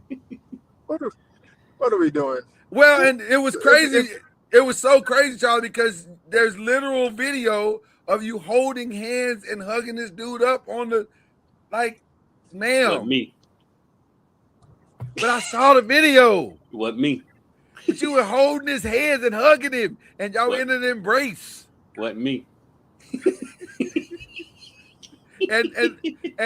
And it was so bad, Charlie, that the editor of The Athletic, who issued a statement a week ago supporting her, issued another statement saying, "Hey, we are doing a deeper investigation of this." Because something I think this was before he saw the video. And then he saw the video, he was like, "Oh, Diana. Wow." And by the way, let me be very clear, and I stand with the women journalists, our peers, Kendrick, who have said very vehemently, please stop putting out the narrative that this is going to set women back. And this is going to set Diana Rossini back. Like, she's got a lot of explaining to do, but women as a whole, this has nothing to do with them. So why would it set women back? Because she broke the code and the blah blah blah blah blah. But there should be no gender standard when it comes to that, because just because he's a head coach, he broke a code, right? So no, regardless of who it is, it's still not the right standard someone should have, regardless of what their position is, whether it's male or female. And by the way, to Charlie's point, I think there should be an accountability for him with his organization and team as well. He should have to answer some questions. We are all talking in common sense. We're all right. You're all right. You're right. But this world, it's that's how it works. I mean, you seeing all the memes and all the jokes and all the stuff is going towards her. Yeah. This dude was married too. He's just as guilty as she is. Yeah. And they was like, well, she was, doing all this for information. I'm like, okay, if that's true, we don't know if that's true or not. If it's true, okay. But the other side is giving her information for that. So they're just as bad as she is. But the woman is the one who's going to, in that situation, the woman's the one who's always going to get all the vitriol. And let me be very clear. It's more likely that she wasn't getting any information. She just was trying to spend time with a guy that she liked. Maybe they like, yeah. I mean, and they both in the wrong for that, being married people. 100%. But that's a moral issue. That's a moral issue. That's a marital issue, and it's more. And here's the most important part: it's a private issue. And it's also we live in a world where the power is the one that gets let go. Just like we was talking earlier about the transfer portal. Yeah. All you ever hear about is, these kids, they leave all the time. These kids. I'm like, sometimes the kids are asked to leave, and they're told to leave. or suggested that they leave. And the power skates by. Not sure there's a place for you anymore. So I'm just letting you know. So anyway, I get it, but and you know, this is not my favorite thing to talk about, to be honest with you. But it's like the biggest story in sports right now, and so it's almost unavoidable. So we've dealt with it. We can move on now. Is there anything I'm missing as far as sports wise? Shout out to the WWE, who is having their big Super Bowl this weekend in WrestleMania. It's wild to see ESPN doing so much with WWE. Oh man, they're all in. It's still jarring. Are they? They are. This is got sales wise. There, I'm like every time I see Greeny interview, I'm like, I wonder what Greeny really thinks about this. Well, listen, they're making a lot of money with the WWE. The numbers are through the roof. Although this is a very curious WWE. This is a very curious WrestleMania because the sales are tremendous. They were tremendously down. Now they've done a lot of different things. WWE is in. Go ahead. WWE is in a weird state right now. They are, because like their popularity is getting back to where it was. This is about it, but then they're pricing themselves out of the market because everything I hear is about how expensive the house shows are and all that stuff. I'm like, you're getting super popular again, but then you're pricing yourself out of the market. And then like I'm hearing all this stuff with AAA supposed to be leaving, and they're having all kind of issues behind the scenes when their popularity is skyrocketing again. Well, the challenge is exactly what you off said. I'm like half paying attention. No.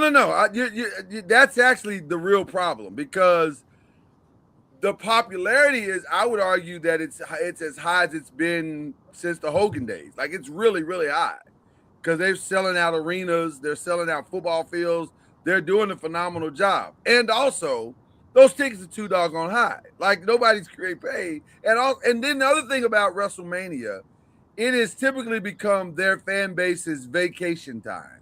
So the draw of it normally is that it goes from city to city, different places, and they can have a unique experience. Didn't they take it from another city and put it back in Vegas?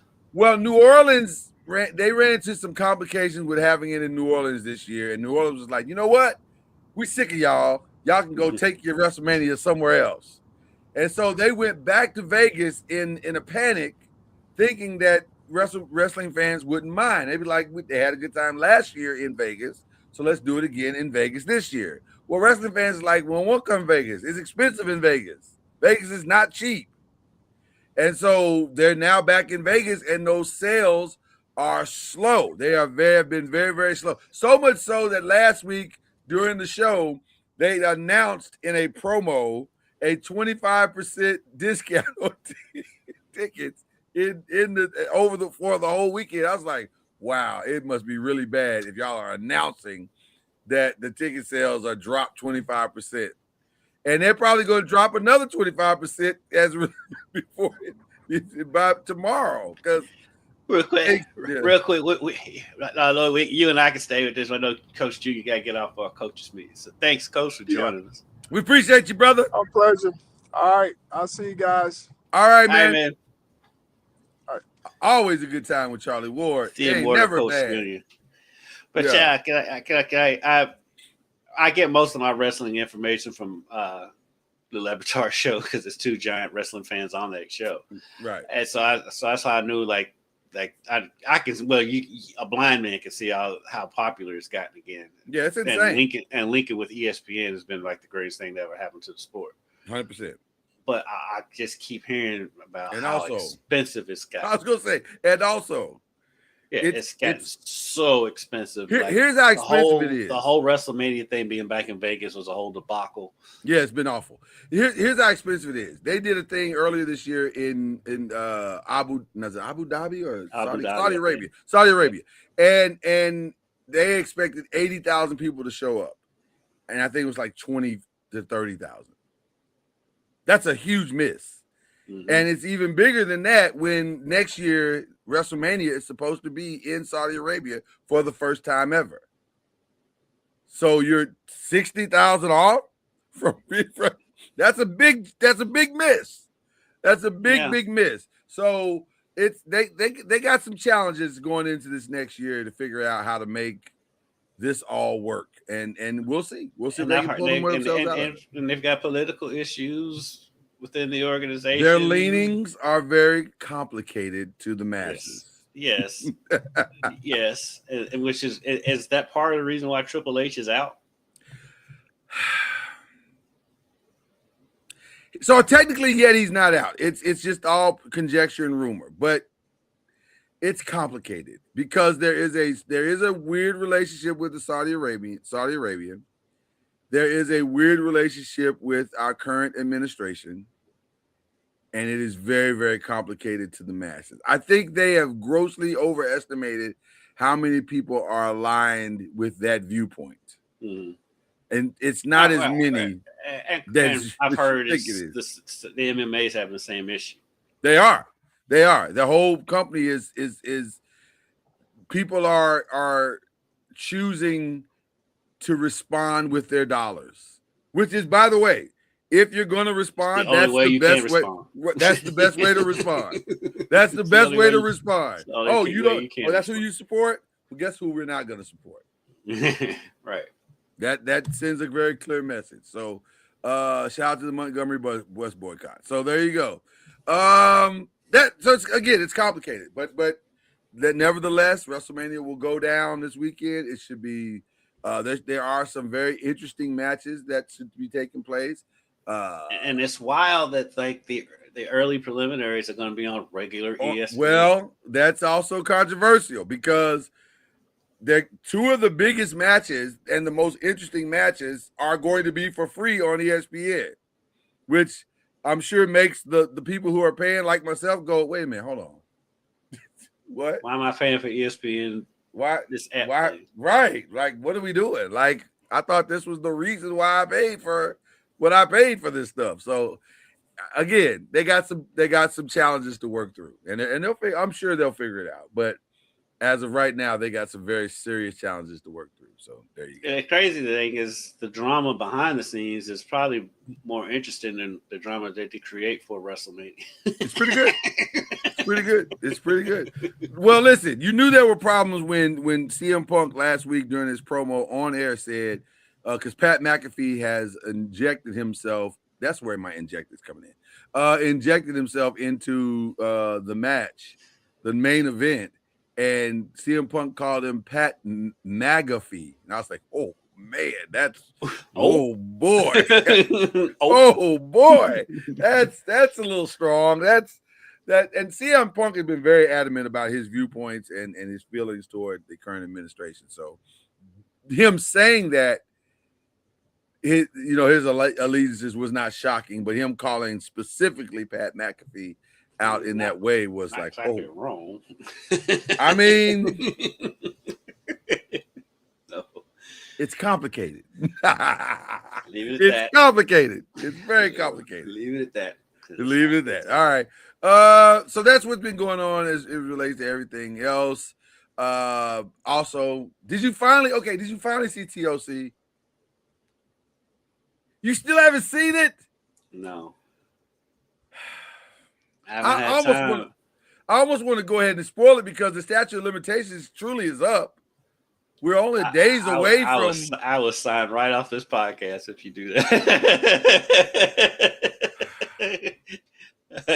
I can click this X real fast. This is so sad. When will you be able to see it? Honestly, the way it is right now, it may not be until Sunday. I'm sorry. Say again. You broke up a little bit. it may not be until Sunday because like I said I got Louisville Kings playing tonight. U of L spring game is Friday. I got to work Saturday. Maybe Saturday night. Maybe. It's good. It's really good because we got Thunder over Louisville on Saturday. And there's some wow moments. There are some legit wow moments. The show, the episode itself is a wow moment, and then there's a couple of wow moments in the episode.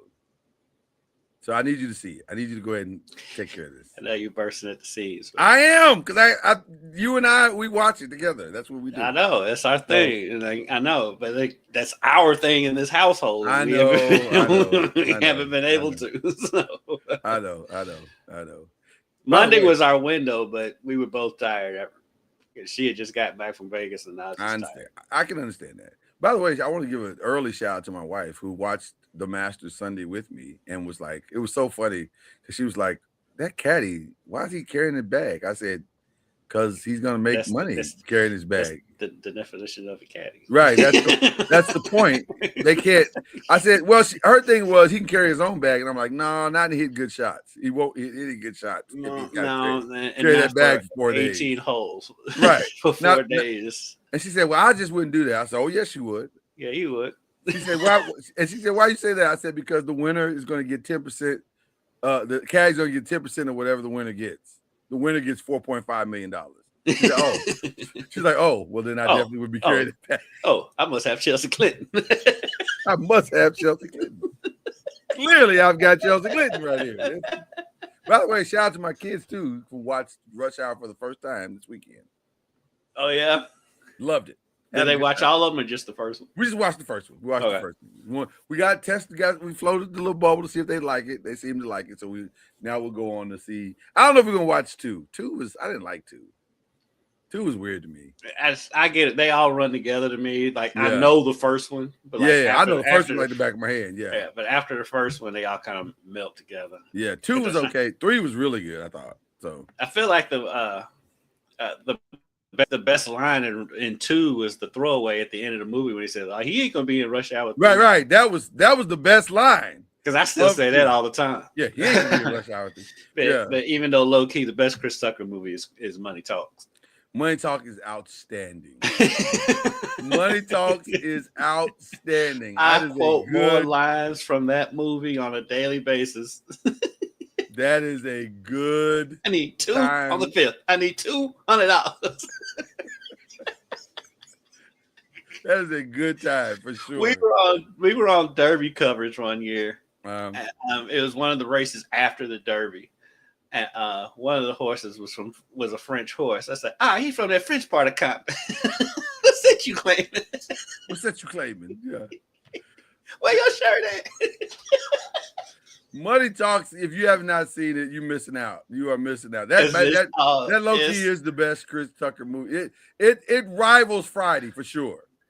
I think I like it better than Friday because for one, this is all Chris Tucker ad-lib. Oh, it's just Chris Tucker being Chris Tucker for an hour and a half, and he's all Chris and it's Tucker.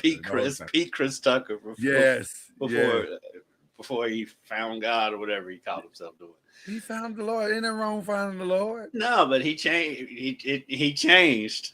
He's trying to get it back, but it's not. I do hate that he changed from doing Money Talks type stuff because that was funny. That had nothing to do with Jesus. But the thing was though, he didn't ever really cuss all that much anyway. And so I was like, why are we going? I was like, I get you love the Lord, but you still had you wasn't one of those that needed cuss words to get your point across anyway. So not he still really could have done stuff. Yeah, I don't know. Sometimes, and listen, it's your walk. You can walk your walk how you walk. It's your walk. Yeah, it's your path. I do think though that he could have, I do think part of it too. The part of the reason why the comeback hasn't been as good is because he's making so much money on Rush Hour still that like he doesn't have to put in the effort. He made. If the reports are correct, he made after the first one, he made $40 million on the next 2, and there's talk of a third or fourth. Crazy. There's talk of a fourth. So hey, I don't. If I could make, I heard Ludacris say this about the Fast and the Furious. They said somebody asked him, "Why you keep making these?" Because they make $1 billion every time we make it. No matter how stupid and outlandish they are. We went to space and ended up making another one. That's why we're making it. It's $1 billion. It's a guaranteed $1 billion every time we make it. Yeah. And plus, the other thing about Money Talks is, man, look, you're getting Charlie Sheen too. And Yeah. I don't care what his personal life is. Charlie Sheen is one of the best comedic actors we've ever seen, and him playing the straight man in the movie, he's outstanding. Kills it, knocks it out of the park. And so he's outstanding. It's just a good time. Money Talks is if you're not doing Heather Locklear in there. I mean, that movie. Sammy Davis Jr. I got all the juniors. Sammy Davis Jr. Vic, I'm about to go back and find Money Talks today. He's the first. He's your last. Man, he's your everything. He's your everything. I mean, I used to watch the opening scene of him driving, singing that song before. Class in college. Yeah. That's how old that movie is too. Though. It's been around a long time. That movie came out like 96, I think. Yeah, right around there. 95, 96, somewhere. It was right after Friday. It wasn't that far after Friday. Yeah, I was going to because I couldn't remember if it was before or after Friday. Yeah, it was after Friday.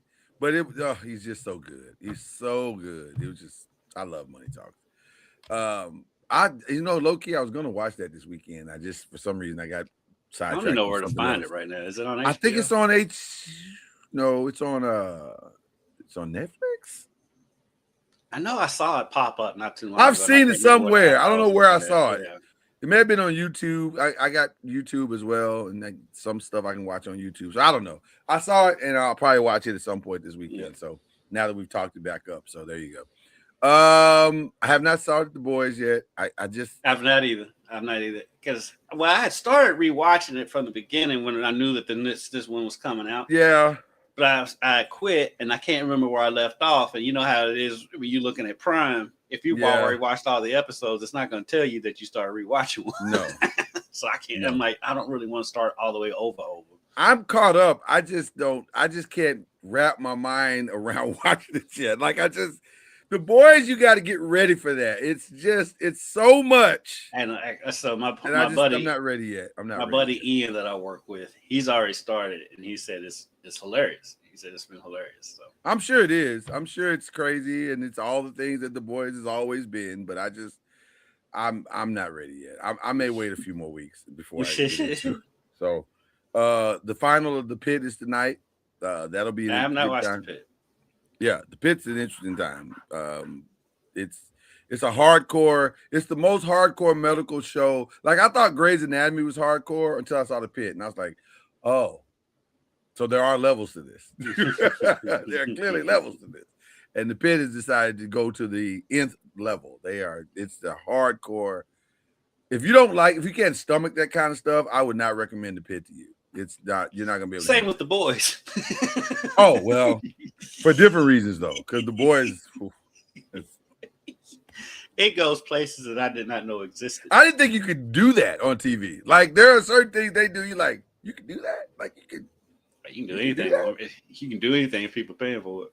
And I think, and also, I think there's a lot of drugs involved in The Boys. Like, I feel like the only way you can write that kind of material is high, or like, you can't do it soberly. And high, and we ain't talking about weed.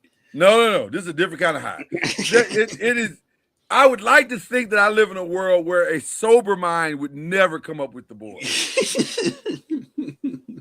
Yeah, and that's scarier. Involved in The Boys. Am I wrong? I think he may have been involved in a few episodes here and now. He's like an EP or something. He maybe, I don't know.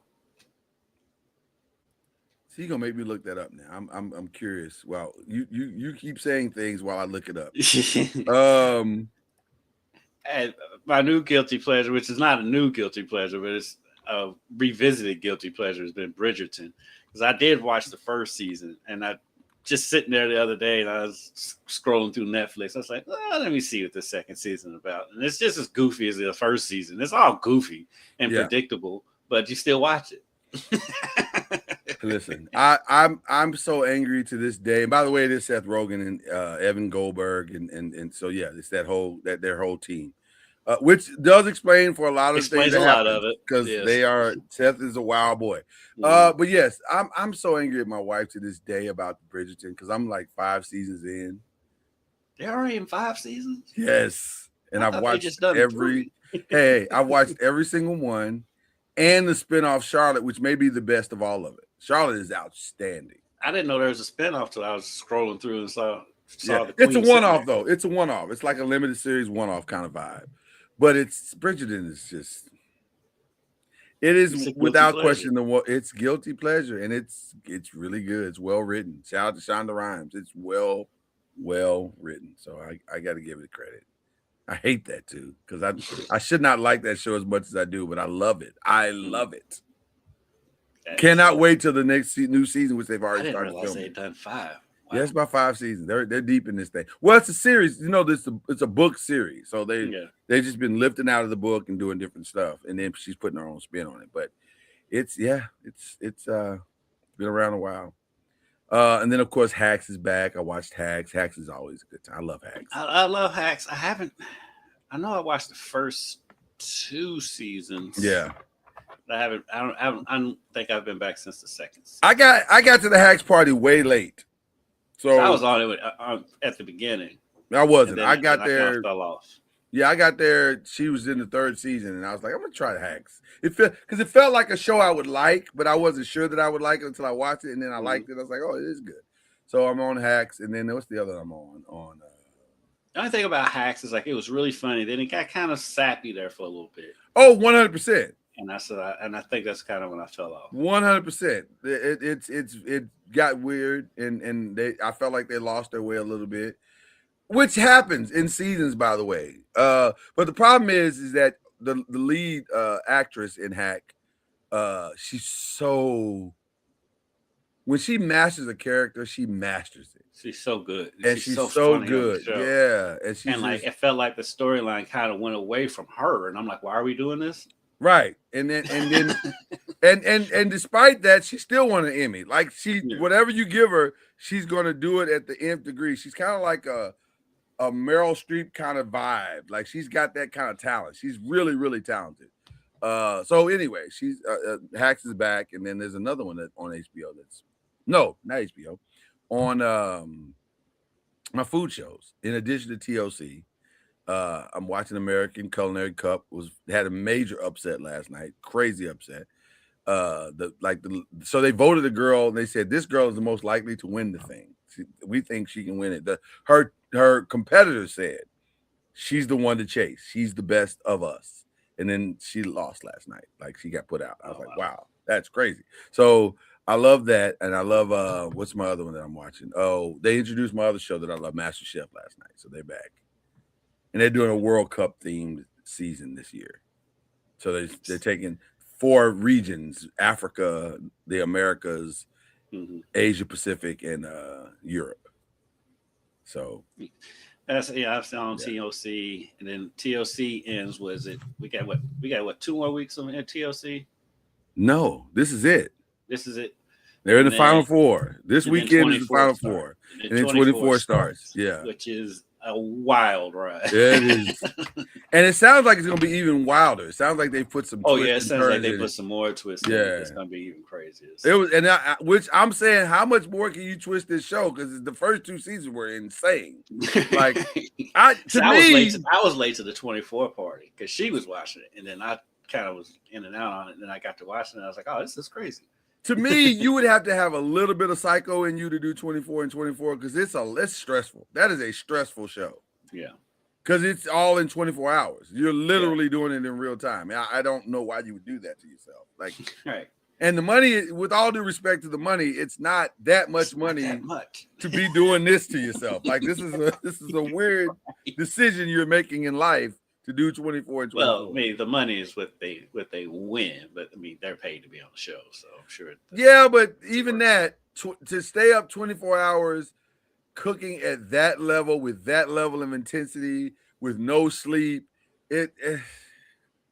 I just feel like there's better things you can do with your time. Like I just feel like there's better options out there. But like, but I'm gonna watch. I'm gonna watch it, and when I look at it, because it's there's mainstays on all of those shows. Sure. So I'm like the common sense of me kicks in. I'm like, okay, they're getting paid. They're probably 100%. 100%. They got named. Like the first year they did 24 and 24. They advertised it as new chefs, but then they brought Stephanie Izard in. I was like, oh, well, Stephanie could probably win the thing, but then she was out in like the first 10 minutes. I was like, oh, wow. Stephanie Izard's out in the first 10 minutes? Jesus. Like, what kind of show is this? Low key, I think that's what draws me to the show, and you and I are kind of the same on stuff. Is probably what draws you to the show. I like shows where anybody can get it. That's why I love it.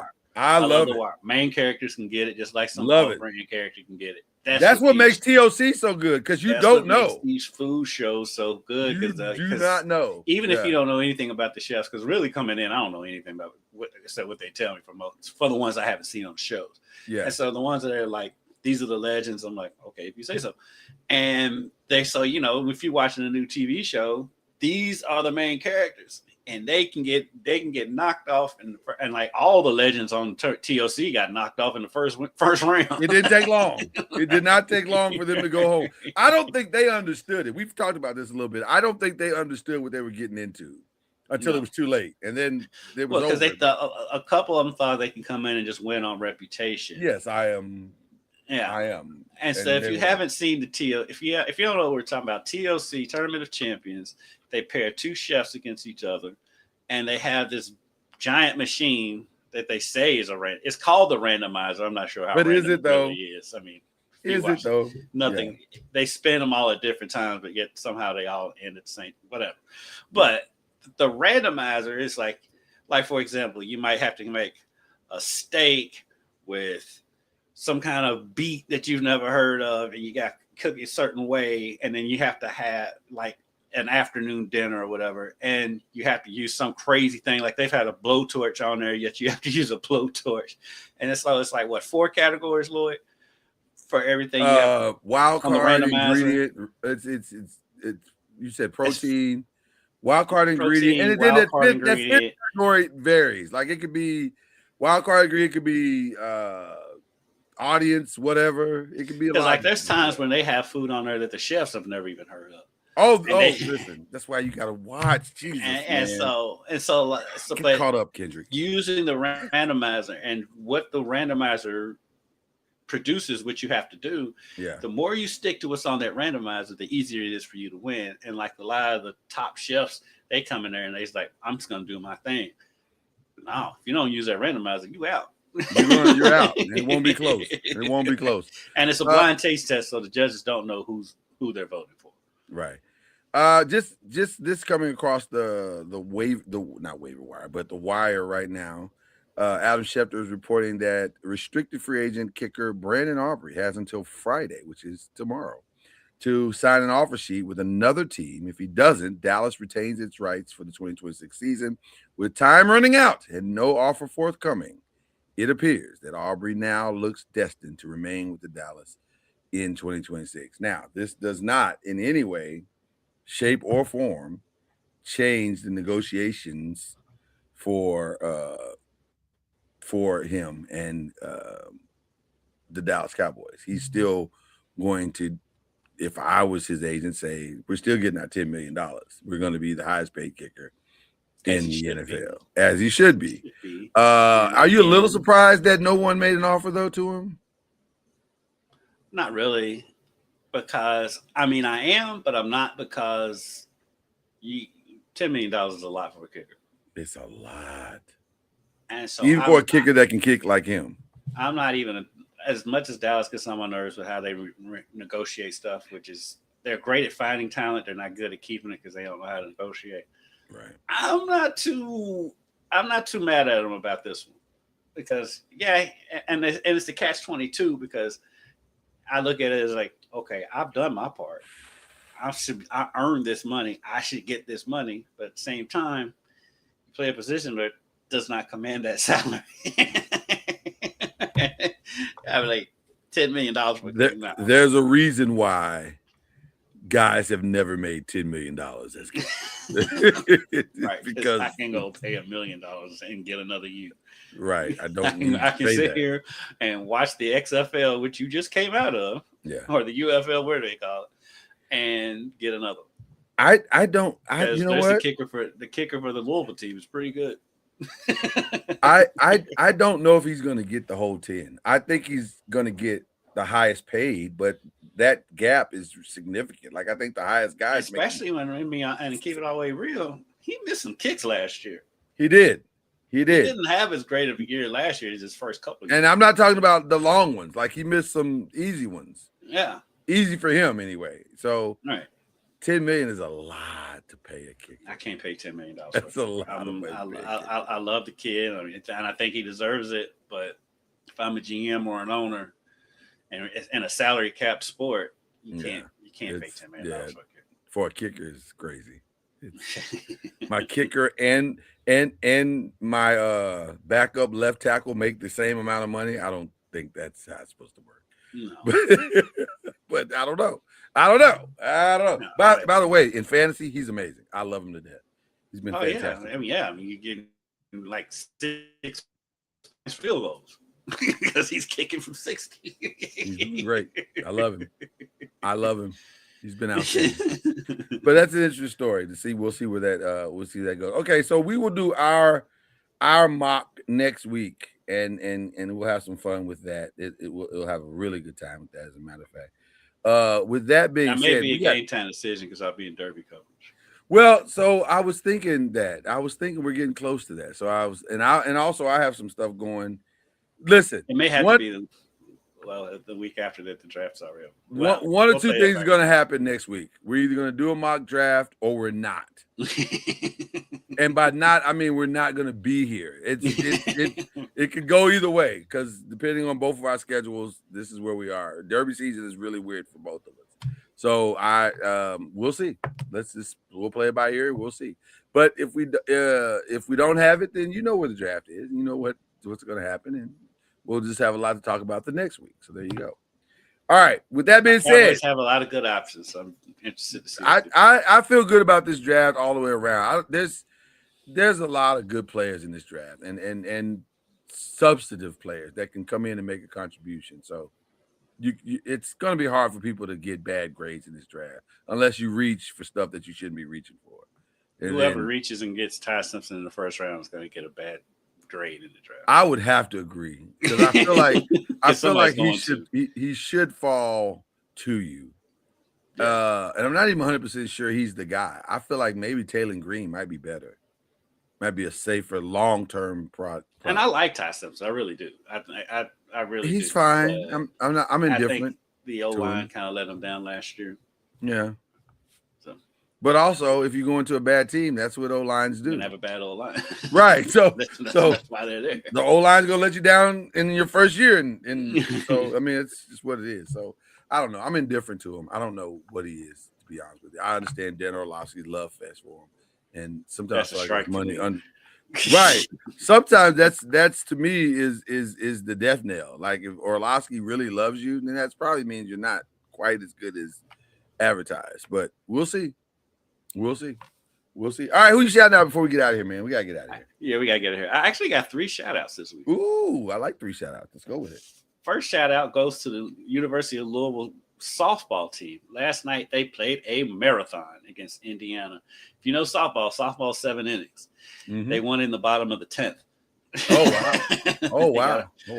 They got a walk-off single in the bottom of the 10th to beat IU. Game ended after midnight. Started at 8. So shout out to them.